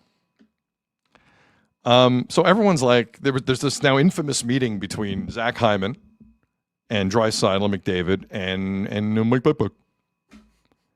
And everyone's like kind of like, so what happened in that meeting? Because there was all the weird stuff from 2023 about Columbus and asking players to look at phones, and then he left the team even before camp got going. Just strange. And other things in his career. Now, he's also won a cup, been to 2 others, has an Olympic gold medal. Quite the resume for Mike Babcock. It's undeniable. But the conversation between CJ and Draisaitl here was pretty interesting. Here's some of the quotes from Draisaitl about the meeting with Babcock. Quote, "We asked all the hard questions that media would probably ask him too. He had some very honest feedback on us too. It was a very honest, productive meeting. And it was very on the table. There was no beating around the bush. He faced it great. It's not easy sometimes talking about all of these things."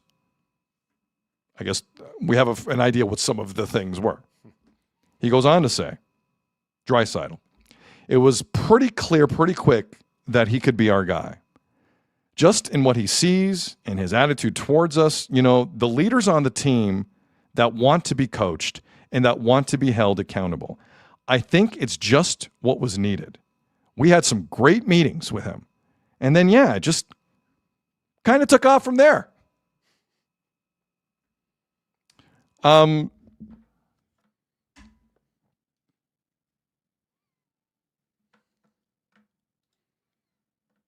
Like there's two things here to me. One, they really want Babcock to yell at Evan Bouchard. Like I think that's a very obvious thing that's happening here. The leaders of the Edmonton Oilers did not like how Chris Knobloch handled Evan Bouchard. Evan Bouchard, you know that look Evan Bouchard gets when he's a -4? Like just that staring off into the distance, kind of nothing there. I think the guys on the team are kind of tired of it. Now, I don't know what Babcock does with that. We're about to find out.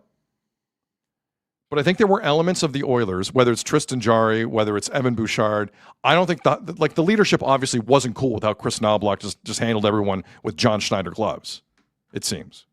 That's now becoming obvious. And Darnell Nurse was smart enough to say, I'm not going to sit here for this. He got out. Darnell Nurse is the smartest one in the group. That's the obvious point with the Oilers that is no longer deniable. But in terms of Draisaitl, listen, Zach Hyman, not an MVP caliber player. So I'm just going to talk about Draisaitl and McDavid. I don't know, he just kind of, like Ty Domi, he just finds his way in every group. No. Zach Hyman's over here. I'm talking about Draisaitl and McDavid. I am stunned. I am stunned at the submissive position they are putting themselves in this situation. Stunned. They are telling the world now in multiple interviews, and that Oilers media day is probably going to carry a similar vibe. They are letting anyone know in hockey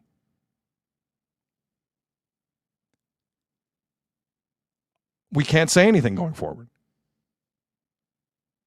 He can do anything. He can say anything. He can rip me in the public. Do whatever he wants. And I'm fine with it. I don't think they're thinking that through, man. They're MVP caliber players. They're not punks. Mike Babcock's been a disgrace for a while now in this league. And not allegedly. But they have created this public narrative where it's like, yes, thank you, sir. May I have another? And I'm like, you've been to 2 finals last 3 years, guys. Like, do you need to do the self-public flogging in front of the hockey world on this? Just bring it down a notch. Like, just a little bit. You're MVP players. You're Hall of Fame players. You really want to get embarrassed publicly by this guy? And, like, do it with a smile on your face? Or so we're being told? I'm stunned at the situation they're setting up. Like, stunned. Stunned. The first series of interviews, I'm like, okay, they got to smooth this out because it looks bad. It looks bad. But, like, with every corresponding interview, the Zach Hyman golf tournament, these comments from Draisaitl in Germany, they're not moving from this incredible narrative that MVP players now need to be embarrassed publicly and have their minutes cut. Does that make any sense? So Ryan Nugent-Hopkins can see more time? Like, what are we talking about? While Stan Bowman sits in his office? Have you seen the 7-minute video the Oilers put out about the July 1st free agency? And the Oilers trying to figure out with Jeff Jackson what they want to do? It's the most uninspiring thing I've seen in hockey in a I almost fell asleep. That's how uninspired I was at this. A bunch of folks with no clue. Meanwhile, it's the MVPs who have to sit there and go, I need to be better and I need to be disciplined publicly. Guys, what are you doing? What are you doing there? I don't get it. I don't. Like, Edmonton, you don't need me to remind you of this. Or you don't need me to bring this up again to remind you. They're Hall of Fame players. Do they need this level of embarrassment? Maybe I'm being too strong on that. I don't know.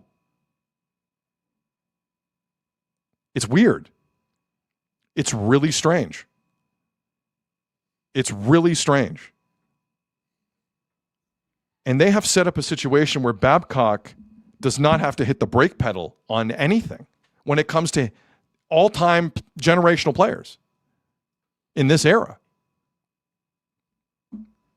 It's a wild play.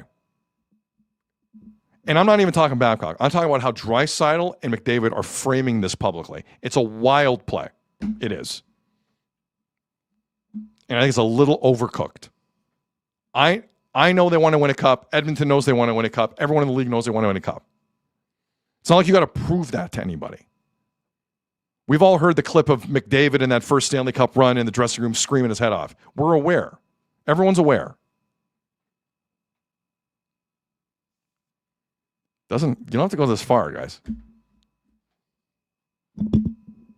Am I missing something here, Azzo, on this? Or you fully believe him? I think it's just one of those. He's going to yell at me. He's going to yell at everybody. I think he's tired of carrying the team, the MVPs, and they want him. But I think Babcock will take that and run with it. No, I know. Is what I'm saying. I'm saying he'll take it and run with it. Here's where it comes down to me. They expect to win right now. When they start losing, does this all backfire? Because he will. You're right. Babcock can't help who he is. You're trusting a guy who's maybe not the best guy. So if they start losing and this doesn't go according to plan, what happens then? They'll turn on each other. They will. But trusting Babcock and putting up this kind of narrative are not mutually exclusive. Like, you can trust Babcock behind the scenes all day to yell at Evan Bouchard. You don't have to keep telling me I need to be coached. No, but I think the You're Oilers going to the Hall of Fame. Yeah, man. but the Oilers put themselves in this position where they've relied on these two guys to carry this team all the time and to set the tone and to work stuff out. Well, then why? Then yell at someone else. Then why are you going to yell at these guys? Because they don't want to be that guy in the room. They're just out there to play and have their Hall of Fame They've careers. become the guys. No, in the but room. that's what I'm saying. They've become that, but they don't want to be it. That's Well, why they bring in Babcock. You can't have it both ways. Everyone knows what's going on. They're here. trying to. Everyone, I'm telling you, I think they're trying to. Everyone knows what's going on. Don't get me wrong. I'm with you. They want Bouchard yelled at in a serious way. Right. Serious way. But they don't want to be that guy. Because he might be the dumbest player in the National Hockey League, aside from William Nylander. No clue what he's doing out there. None, unless it's a power play. Yeah. No clue. Just shoot. Just shoot. This gives Babcock way too much rope. Yeah. For me.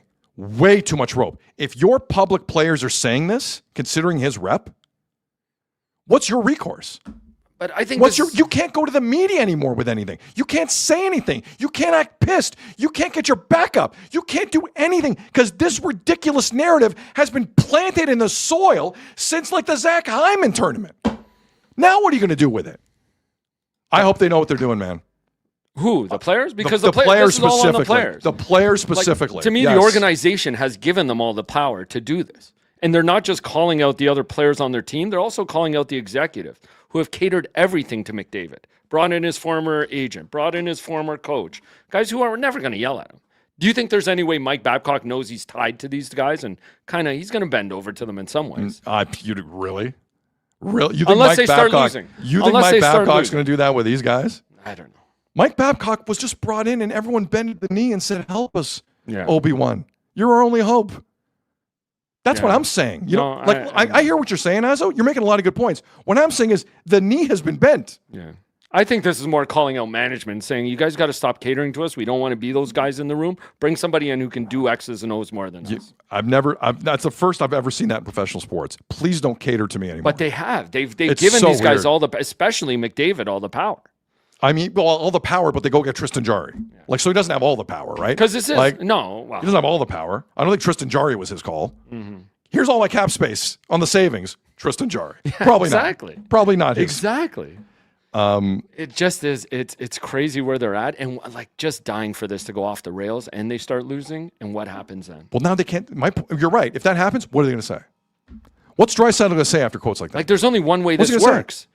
You said it. They made it to 2 Stanley Cup finals. Like, they're also throwing a ton of shade at Knobloch, who did get them to 2 Stanley Cup finals. But after 3 seasons of doing that, they got to be exhausted from it all. If you told me I can only watch one team this year based on intrigue alone, aside from the Leafs, Edmonton. Yeah. Not even close. No matter if they win or lose, it's going to be entertaining. That is going to be quite the show. It's going to be drama. And it could go amazing for them. Now, I don't think it will with their goaltending situation. Right.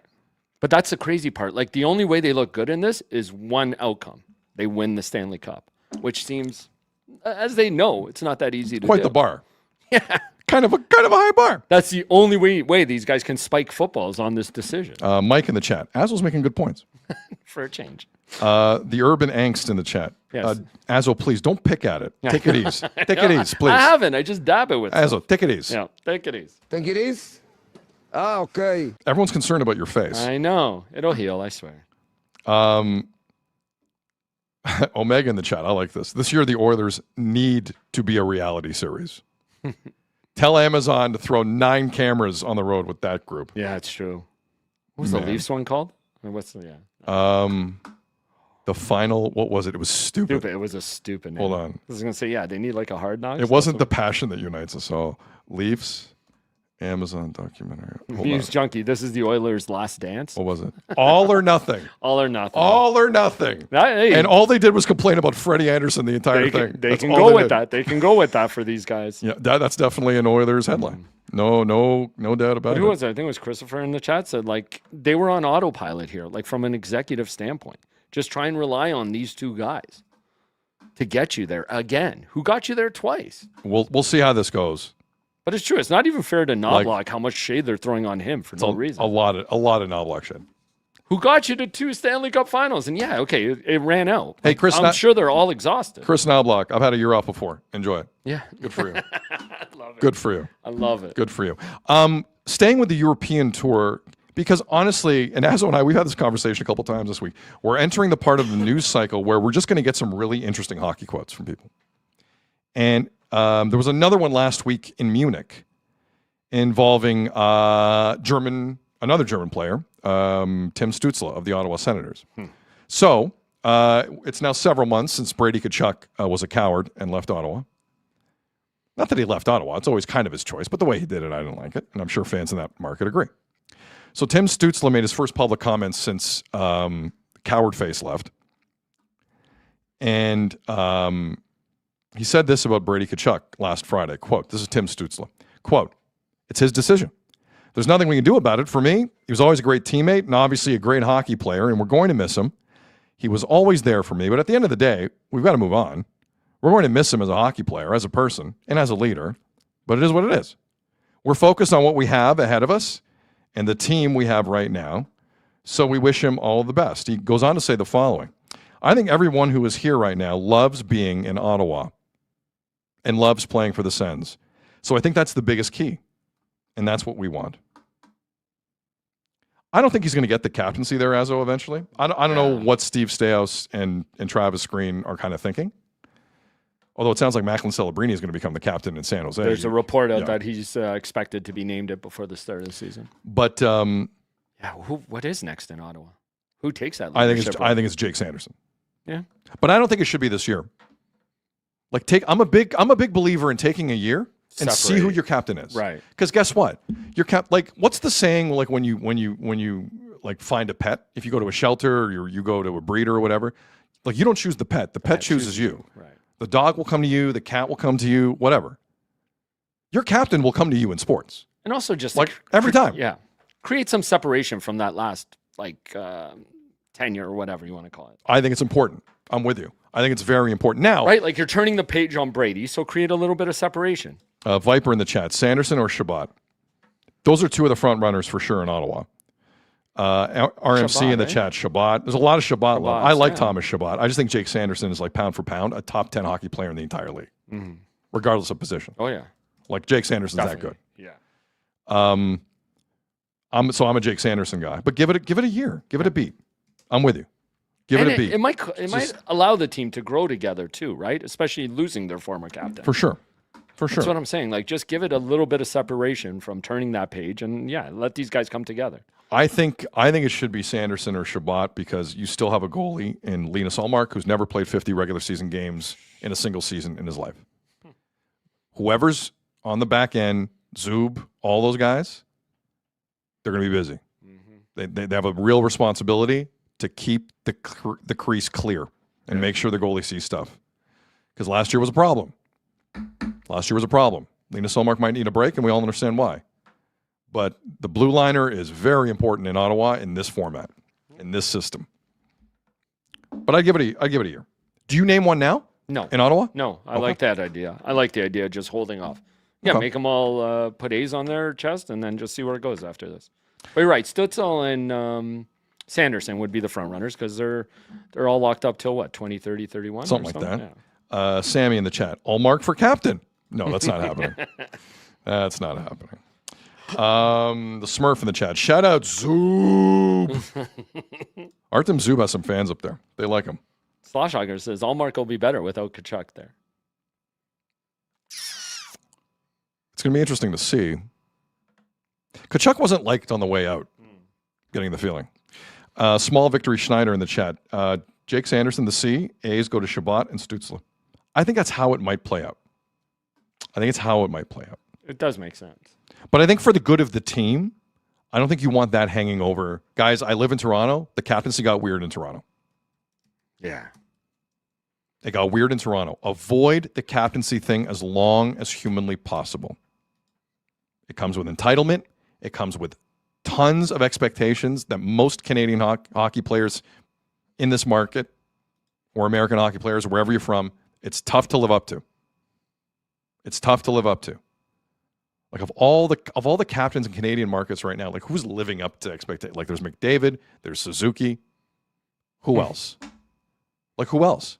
Like Lowry in Winnipeg isn't that kind of player. I understand, but like it's tough, right? It's tough. Hold off. Ottawa, give it 5 years. Don't name any captain. See what happens. See what happens. You might like what you see. Marty disagrees. Don't name Sanderson. He's American and will leave in 2 years. No, he's different. Jake Sanderson's different. And Warren says it has to be a star. It can't be not a fourth liner. Who's the fourth liner? Why can't it be a fourth? No, but like Adam Lowry's not a first liner. Oh, yeah. No, I know. No, I thought we were talking about the Sens. Like, who's the fourth liner we mentioned on the Sens? Sanderson's on their top pairing, isn't he? And I don't know. I don't think Cousins is going to get the captaincy anytime soon. No. The captaincy brings problems in Canadian markets. In American markets, I don't think it matters that much. Canadian markets, you got to be wary. We care about that kind of stuff up here. I don't know why, but we do. A lot of people still give me advice on my lip. I see you all, and thank you. Chris, Kerr, thank you. You know what the captain of Azzo's face is right now? His lip. Took a beating in the corner. Wait, what? Viper in the chat. How about Claude Giroux for a year or two as a gateway captain? No one's going to argue with Claude Giroux. Like that's actually very safe. If you feel like you need one in Ottawa, I don't think you need one. Don't they just keep giving him 1 year contracts? Like, who knows when that's running out? Like, I don't even know if he plays past this year, no? It feels like he will. He was okay. What do you have, like 50-something points last year? Yeah. Claude Giroux can still play a little bit. Yeah, I'm not saying I think he's going to stick around. But they give him a year contract at a time, don't they? That's kind of weird. weird. They signed you him can't name a captain. They signed him to 2. Okay. I'm pretty sure they signed him to 2. Let me get that right. Hold on. I don't want to be wrong on that.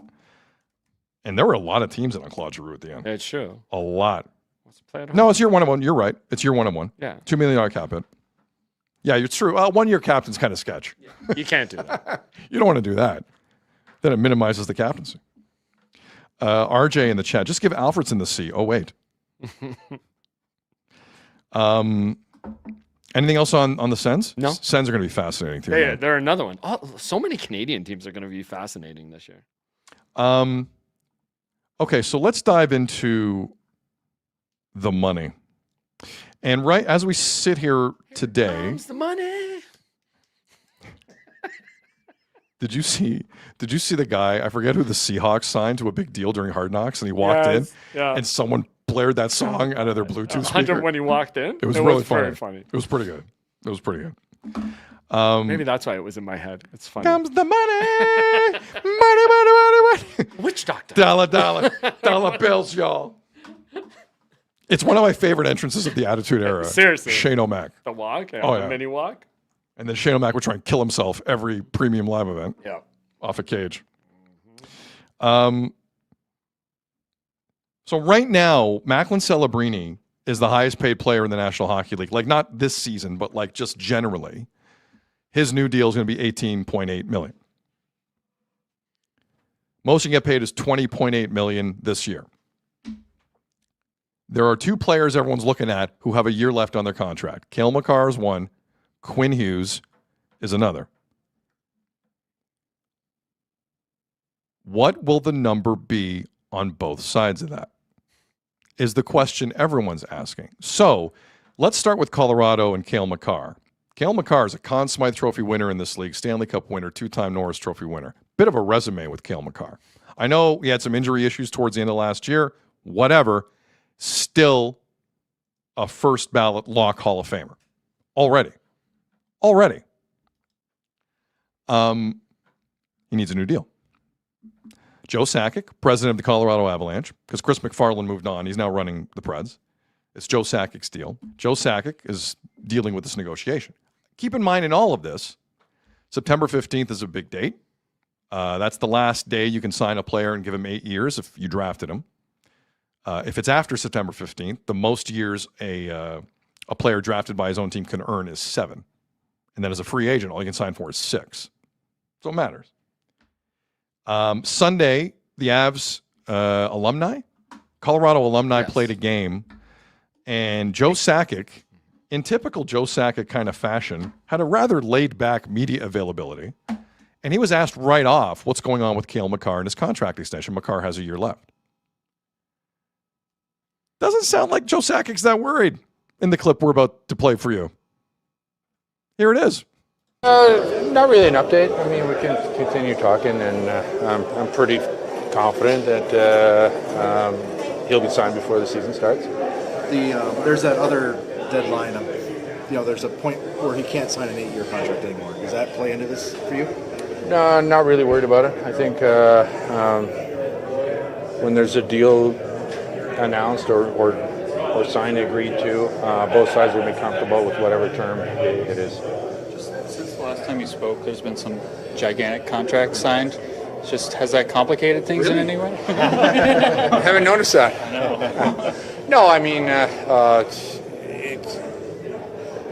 like I said, I'm not worried about it. I don't think Hale's worried about it. We've been dialogue's being great, and when there's an agreement, we'll gladly announce it. And hopefully something will be done before the season started training camp.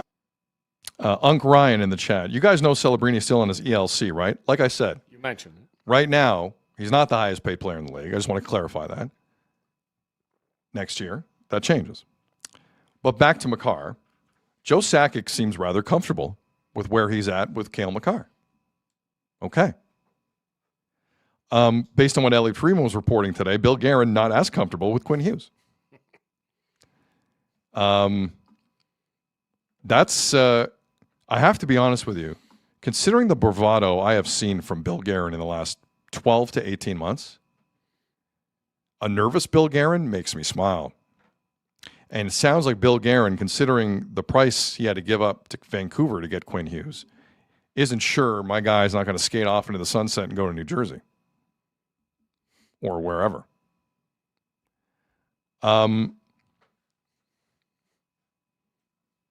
Now, because Bill Guerin, I think, would be more desperate, there's a part of me that thinks Quinn Hughes is going to make more money per year. I think Cale Makar should be making more than Quinn Hughes, personally. I agree with that. I don't think it's a discussion. I think Quinn Hughes is a great hockey player. He ain't Cale Makar. He ain't Cale Makar. And I believe, like, I could see Makar doing 19.5. Whoa. Yeah. Huh? But I could see Quinn Hughes, if he stays, that starts with a 2 for AAV. Quinn Hughes will take that organization for every dime. See, that's funny because I saw a report from Michael Russo saying, like, I think the reason we're all expecting him to sign back with the Wild is because he realizes the amount of assets the Wild gave up for him. And I think there's a feeling from his side that he deserves to pay that back to the Wild. When do players ever think that? That's the wildest take I've heard in a while. Like, Quinn Hughes gives a damn what they give up for him. Yeah. Like, honestly, you think Quinn Hughes cares? Well, what why Bill wouldn't he Guerin have gave done up it for him? already? Why didn't he re-up already then? Good question. Like, it's been a while now. Like, he's holding out, obviously, to try and get as much money as he can. Do you think what happened with Makar in the Avalanche at the end of last year, like just some of the things with Bednar and with McKinnon, you think that plays into this at all from Makar's side? And let's kind of revisit it for the audience who don't remember. Like, Cale Makar was trying to play towards the end of that postseason with an injury, and Jared Bednar wasn't overly comforting during media availability about the injury. Yeah. That happened. Azul's right. That happened. Kind of threw him under the bus with the media. Yeah. I think that would definitely make me that would give me reason for some pause because Jared Bednar stayed. Or it would jack the price up a little bit. Yeah, I think so. I think it's a tax on long hair doucheism. Right? Yeah. Well, if you're going to treat me like that and scapegoat me like that, then I deserve to be paid. I'm a Conn Smythe Trophy winner, bud. Right. Calm down. You were about to get fired. We were in last place. Such a good point. Calm down, Jared Bednar. Yeah. Calm down there. And teammates, calm down too. Calm down there, Nathan. Easy, Zaddy. Relax. But I do believe Makar is more loyal to his situation than Quinn Hughes is. Yeah, definitely.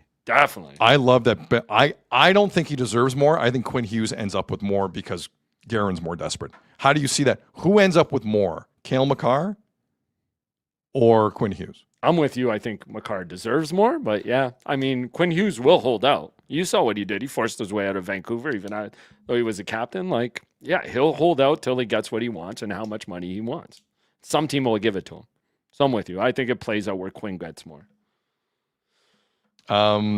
Chris in the chat. I think Cale Makar is a smart enough guy to not ask for so much so they can keep their core solid and to try and win again. Well, that's the thing. Do they like their situation? No. Quinn will go wherever the money is. No? No, I think Quinn has a plan. It involves his family. His brothers? Yes. I think that's pretty. And do you think New Jersey's ramping up for that too? For all the criticism I gave Jim Rutherford for being honest, you know what he was, I think? Honest. Yeah, too honest. It's true. The thing about honesty is that's probably what's happening. It works both ways. Like, you got to, I think you can learn something too. Well, Quinn's in a position now where he can play New Jersey off of Minnesota, right? Oh yeah, that's why he's waiting. Oh yeah. Now I think the feelings of a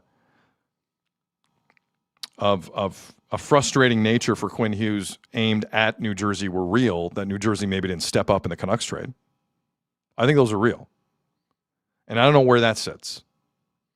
Because Quinn Hughes seems like a guy with a memory. But again, if he can just jack that price up to where they pay him more because of that, he'll do it. He'll go play there. No, of course. This isn't complicated. Go to Dallas or Vegas. Yeah. Wow. Go to Dallas or Vegas or Tampa and just go.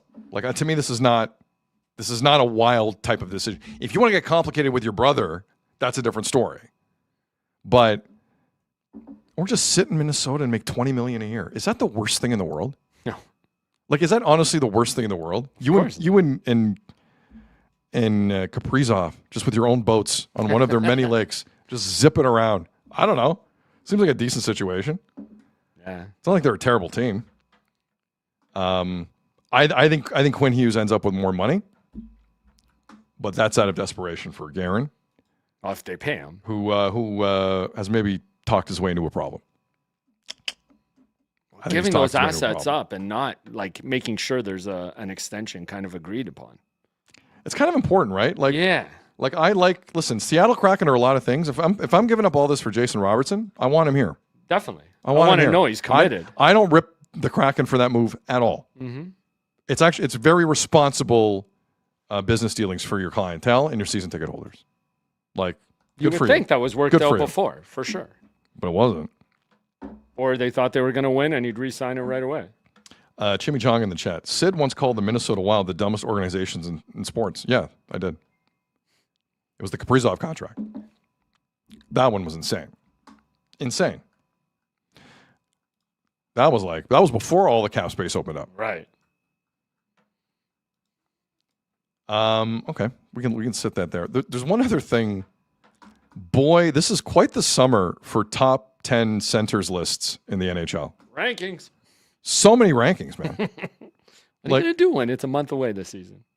Dude, if I ever come up with a list on the show, kick me in the face. Okay, deal. Promise. I am totally. With all due respect. Want to do a list tomorrow? It's not.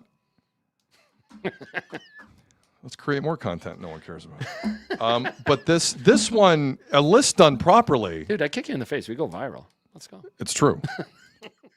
But then I would catch it and then sweep the leg. Sweep the leg.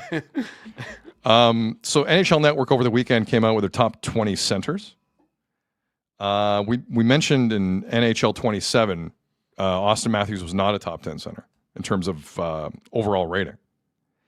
NHL Network has put Austin Matthews 8th behind Sidney Crosby and in front of Nick Suzuki and Jack Hughes. The Nick Suzuki move has gotten people in Montreal a little upset. Showed. Face show. Mm-hmm. I just want to chime in with one thing. Because this list is as of this second, okay? Right. You can hold your reputations. You can hold where they were drafted. I don't care. We're talking about August 25th. Players are up at the cottage looking at this list. I guarantee you, half in the bag, having a debate. So let's have a debate. Nick Suzuki, is he a healthier player than Austin Matthews? Yes. Nick Suzuki, having won the Selke Trophy, is he a better defensive center than Austin Matthews? Yeah. All right. Nick Suzuki had 100 points last season. Did Matthews? Nope. In what world is Austin Matthews right now a better center than Nick Suzuki? Someone explain that to me. He's slower. He's more injury prone. He's worse defensively. He's worse offensively. What am I missing on this? Nick Suzuki, I believe he's like the third center ever to have a 100-point season and win the Selke. Like Fedorov and Doug Gilmour. That's it. I think that's the list. I could be wrong. Forgive me. I think that's the list. That's a massive insult for Nick Suzuki. Definitely. And if I'm Kent Hughes, I'm fine with this. Piss him off more, guys. Exactly. Piss off Nick Suzuki more. Go ahead. Knock yourself out.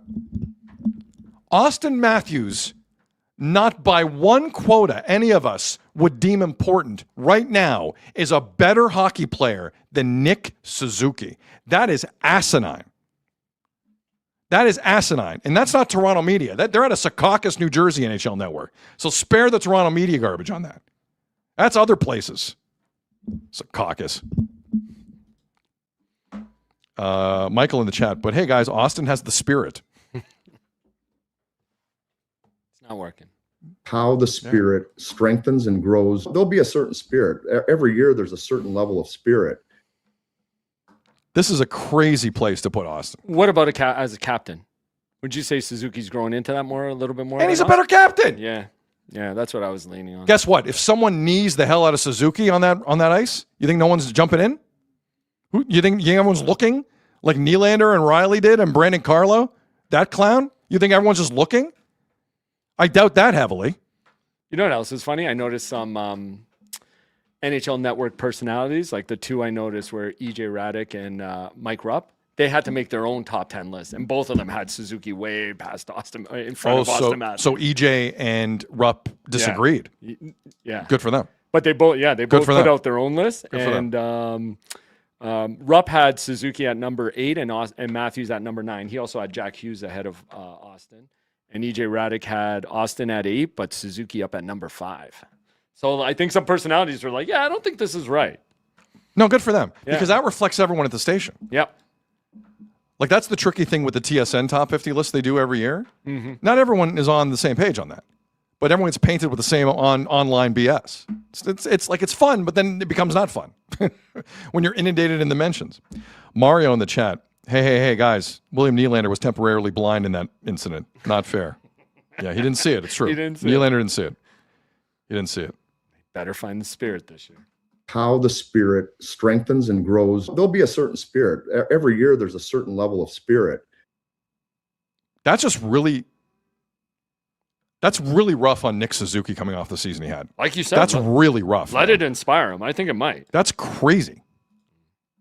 Maybe they didn't like he went to a Luke Combs concert, maybe. That's what did it. They went to the Luke Combs concert the day after losing to Carolina. They're like, no, see, he's not a real final. Yeah. Jordo in the chat. Très fâché. People upset that Larkin's number 20 on that list. Oh, I don't care about Larkin. Larkin doesn't even care about Larkin. Are you kidding me? Who cares? Barkov's still up there at 5, huh? Barkov has a lot of respect still. He does. A lot of respect. Without a doubt. All right. So shout out Nick Suzuki. I just wanted to do that. Let us go down this road quickly. All right. I think, Azo, I think we can rip off a lot of these here. Let's do this. All right. So no stroll, just a sprint? Sprint. Okay, let's sprint it to the end. Don't trip me. You and I are sprinting. Don't trip me. That's the way you'd win anyway. It has now been 47 days since the Raptors announced that the Kawhi Leonard trade was being put on hold because they weren't comfortable with it. And as of this moment, he is still not a Toronto Raptor, officially. With that said, guess who mentioned his name during an online video game stream the other day? Scotty Barnes. Scotty Barnes is playing, I believe it was NBA 2K 27? 27, I believe. Whatever. I butchered that. Yeah, 2K? Or let's just say 2K. Everyone knows what I'm talking about. He says it, I believe. And this is not a long clip, but this is the first we've heard of Scotty Barnes uttering Kawhi's existence. Here it is. Again, fellas. Scotty as Kawhi soon, right? Hey, how we knew what y'all was going to say? You got 2K27 yet? This 2K27 we playing right now. There you go. NBA 2K27. 2K27. Run it again. I think he's being asked, is Scotty going to play as Kawhi soon? I saw it. Somebody wrote in the comment, Scotty times, it was an X, not an S, times Kawhi. Oh, he's reading a comment. Yeah, he's reading a comment. Run it again, please. Again, fellas. Scotty as Kawhi soon, right? Hey, how we knew what y'all was going to say? You got 2K27 yet? This 2K27 we playing right now. Sounds in good spirits. He does. Sounds like he's waiting for it to happen. Sounds in really good spirits. Does it change his mindset if it doesn't happen? Like, you think he gets, not pissed off, but you think it affects him in any way if they don't get Kawhi? I think, because he seems ready for it. I think as we're about to hear and be reminded, the responsibility around Scotty, I don't think changes drastically either way. He's gonna, like, let's just say Darko's gonna lean on him in a big time manner. Oh, what makes you say that? Well, funny you say that. So before I kind of read you a recent quote from Darko Rajakovic, I want to go back to May the 5th. May the 5th was Darko's season-ending media availability after they lost to the Cleveland Cavaliers, a series that makes me angrier the more I think about it. Cleveland were ready to get beat. Ready to get beat. True. Shout out RJ and Scotty Barnes and everyone who did anything they could to win that series. So at the press conference, I believe it was Josh Lewenberg of TSN, brought up a quote where Darko Rajakovic said Scotty Barnes is only working at 60% of his powers right now. 60%. And again, this was back on May the 5th. Here's how Josh framed the question. A few times recently that you think Scotty is at 60% of what he could become. 58%. 58. It's gone down? It's going down, yeah. I just realized there is more room for growth. Well, so what does that path look like to get him there even next year? Is there something specific in his game that he can add or something specific in his game that he can refine where you see him reaching that next step next right. year? As you know very well, it's like the way we use Scotty is so unique, right? We use him in post-ups, we use him in pick and rolls, as a handler, as a screener. He's amazing in transition. There is a lot of things that he's doing, just polishing those things and getting better in those things and getting better condition, getting his body in a even better shape. It's just going to help with his overall game. Experience that he's gaining, confidence that he's gaining is going to help him to understand that there is more from him to give. Again, that was Darko back on May the 5th. Listen, I love that Darko is putting that kind of heat on his best player, best overall player. I think it makes sense. Now, over the weekend, Darko did a podcast in Serbia. And I have the transcript here. And he's talking about Scotty Barnes. This is what Darko said, quote, "There's no Phil Jackson without Michael Jordan. My Michael Jordan is Scotty Barnes." Three things. One, Darko, love you. You're not Phil Jackson. Two, I'm all for saying Scotty Barnes is at 60% of his capabilities. Keep MJ out of this for his sake. I know you're excited. Keep MJ out of this. Just got a contract extension, Darko. I get it. He's very excited. And MJ might take it personal. Well, don't let MJ take it personally. He might come back. Right. That's true. And I took that person. Don't just, for Scotty's sake, let's not do that with MJ. Let's not do that. And third, Darko, like for your sake, because you're not going to be the coach here forever, like other people hear you talk. Like you can't sound that dumb. You can't sound that dumb.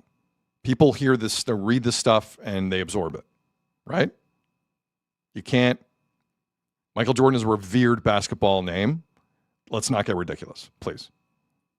I'm trying to help. I'm trying to help. Bring it down. I know you got a contract extension. I know you're really excited because you're probably going to get Kawhi and you can't talk about it yet. I get it. People read that, bud, and they think you're kind of out to lunch. So for the sake of the player and your future prospects in this league, don't bring up MJ when you're talking about anyone on your team. Don't do it. LeBron didn't like it when you did it to him, and he's LeBron, okay? Don't do it with anyone else. I know what you're trying to do. Stop it. There's a limit to it. Cut it out. He's Scotty Barnes. He's not Superman. Let him get better at his own pace. He'll get there. I thought that quote was nuts. That's all I got on it. Anything else on it? No, I'm with you. And what happens now? Like, it's an interesting quote, especially since your team's got a trade on hold that's supposed to be bringing in one of the top 10 players in the league. It's true. Then who are you relying on? Is it still Scotty? It's a good question. Again, I think Scotty's probably freer to do other things. Yeah. It might be great for him. No, it should be. If Kawhi's there.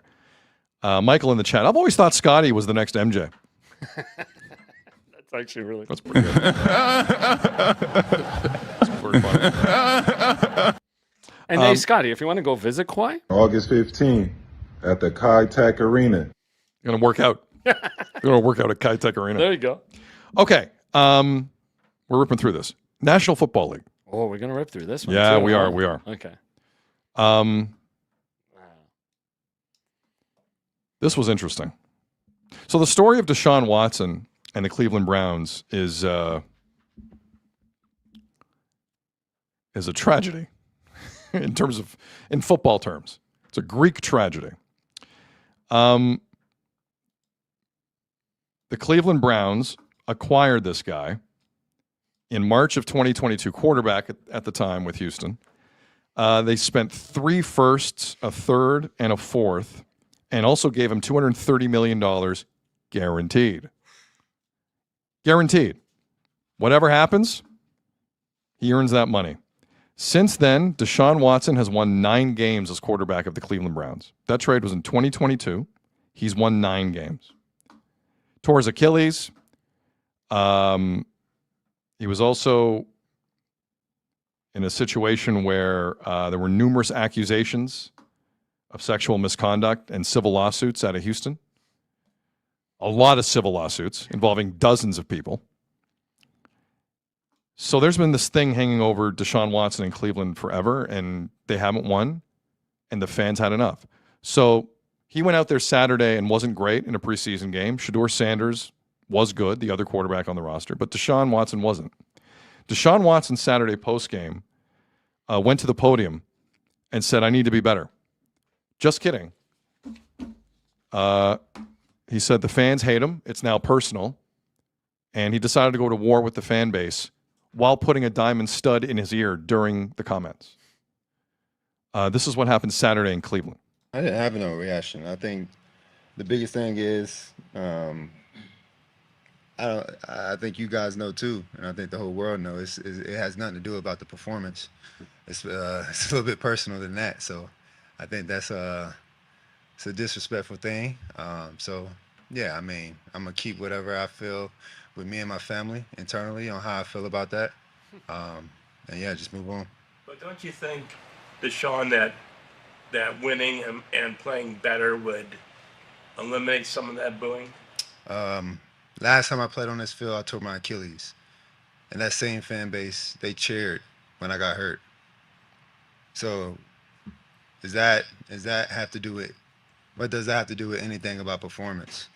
When a person get hurt, especially for your own city, and they cheer. Does any of that make you regret coming here? No, I don't regret anything in my life. You know, I think the Lord put me through situations for a reason, so I don't regret anything at all. But you know, I had different thoughts on how it was going to be, but you know, it is what it is. You know, sometimes, you know, the tables turn, and I'm patient enough because I'm a child of God to, you know, wait for that time to change. So I'm not tripping on it. Oh, okay. He's a child of God. Now, because he's being paid that much and it's guaranteed,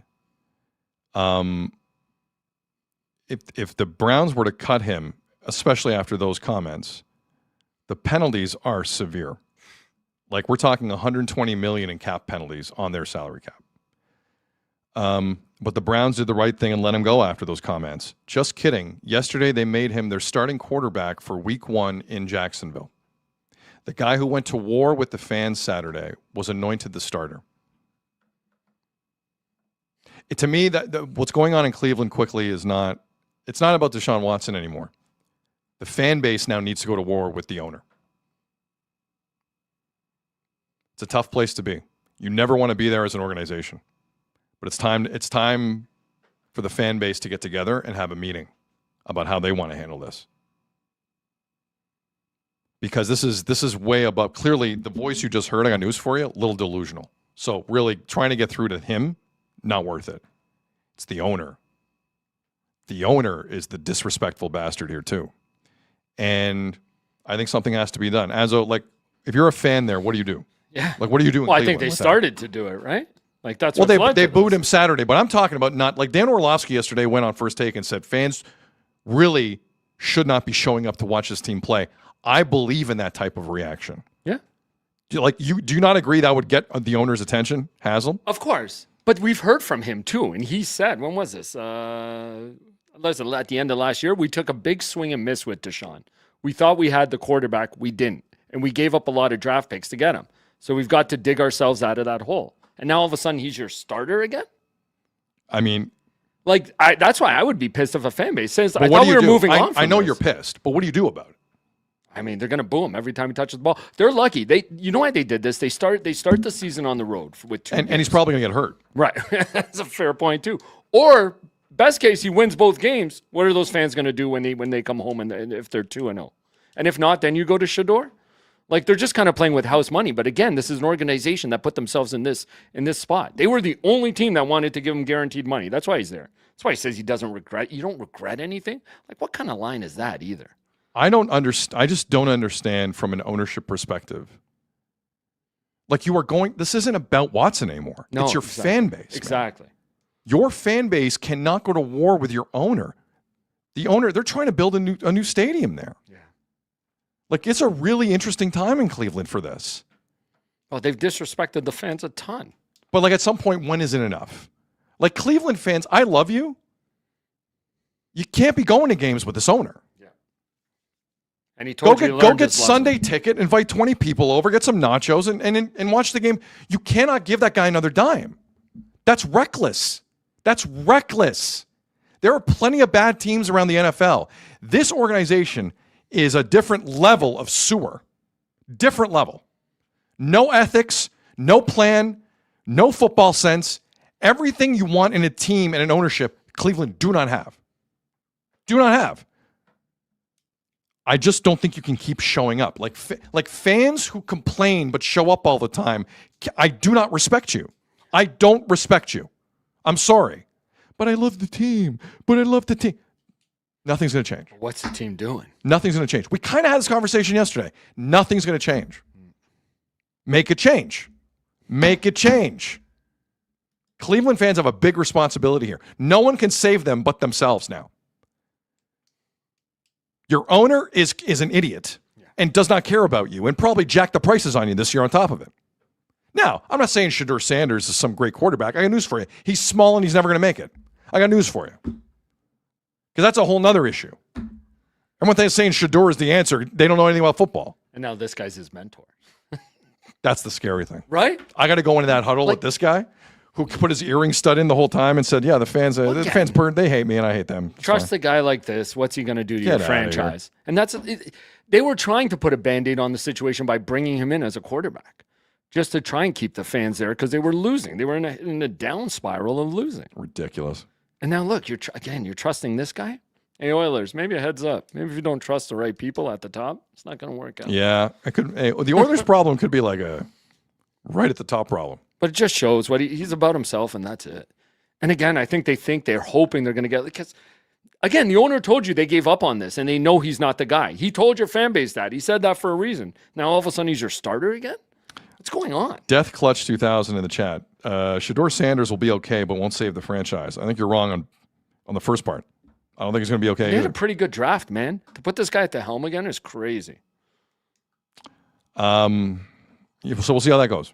Azel's right, though. Their first 2 games are on the road. I think that's what they're hoping. They're hoping NFL fans, because the NFL gets away with a lot. But I believe they have a home final preseason game Thursday. Does that guy even show up? They were booing him in practice. Like it takes a brave in a scrimmage. The Browns' intelligence level will be shown clearly if they put that guy on the screen in-house at all. And dude, don't name him like less than 48 hours after he makes those comments. Are you like? It's ridiculous. Are you slow? Ridiculous. What are you doing? Okay. You want some good news with our Canadian men's national team? Oh yeah, give me some. I'll give some good news. Nathan Saliba is making a move here. The 22-year-old midfielder who had a pretty good World Cup and then hardly was played by Jesse Marsch because Jesse Marsch is a terrible manager. Saliba has moved from his Belgium team Anderlecht to Villarreal in Spain. That's where Tejan Buchanan is. And it's for, I believe, around $25 million. Saliba is a hell of a talent. He is a hell of a talent. He's a central mid. He has offensive skill. He can push forward. I can't wait to see what this kid does if he gets consistent reps with a team that does have legitimate Champions League ambition year in and year out in Spain. They've done it previously. I think they can do it again. This is fantastic news. Promise David going to Brighton and Hove Albion in the Premier League, and Nathan Saliba going to Villarreal. These are clubs they can get time. They can get better, and hopefully the men's national team will benefit as a result. Hopefully Promise David and Nathan Saliba get so good, they go to the national team, and Jesse Marsch doesn't play them. Hopefully we get to that point. So congratulations to Nathan Saliba. It's a great, great moment in his career. Fantastic moment. And hopefully it works out.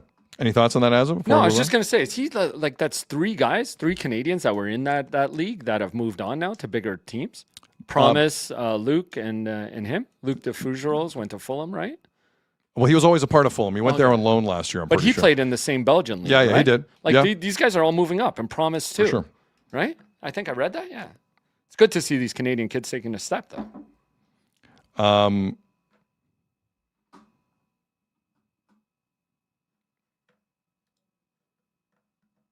Dolly Parton just died. Wait, what? Yeah, a few people in the chat had it. Oh. Age of 80. Music icon, Dolly Parton. Very much. People Magazine had a quote from 4 days ago. She said, "I still have so many things I want to achieve." Wow. Damn.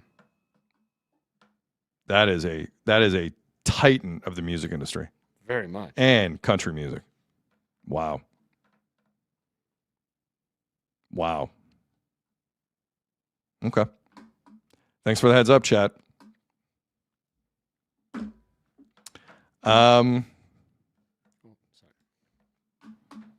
We had other stuff, like Erling Haaland's hair and stuff. Yeah. I don't know. I don't know if I'm in the mood for that right now. No. Can do that one. Just an icon. You know? Very much. Icon. Dolly Parton. Classic song. Wow. Jolene, man. Jolene's. Some of you younger folk listening to this, just put Jolene on a loop for like 10 minutes or 20 or 30. One of the great country songs of all time.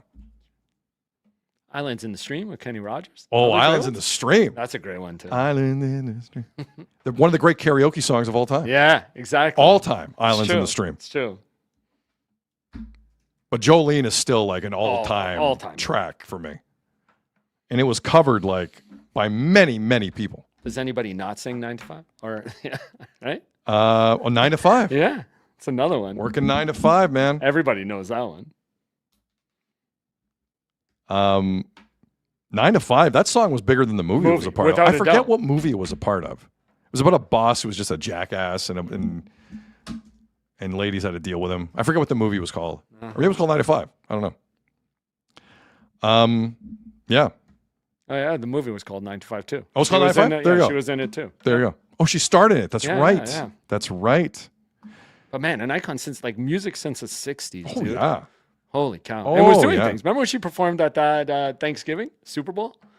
Oh, yeah. The Cowboys in the Cowboys And then outfit? afterwards she was like, yeah, the sound check didn't go great. I could have sounded better than that. And she sounded fantastic. Like still very competitive Yes. as an artist in her 70s. 100%. Very competitive. 100%. Wow. That's shocking news. Yeah. A legend, Dolly Parton. Legend. Because she lost her husband like a couple years ago. Wasn't that long ago that she lost her husband. Wow. Yeah, a lot of 9 to 5s in the chat. A lot of Island in the Stream. Oh, yeah. It's such a great song. All right.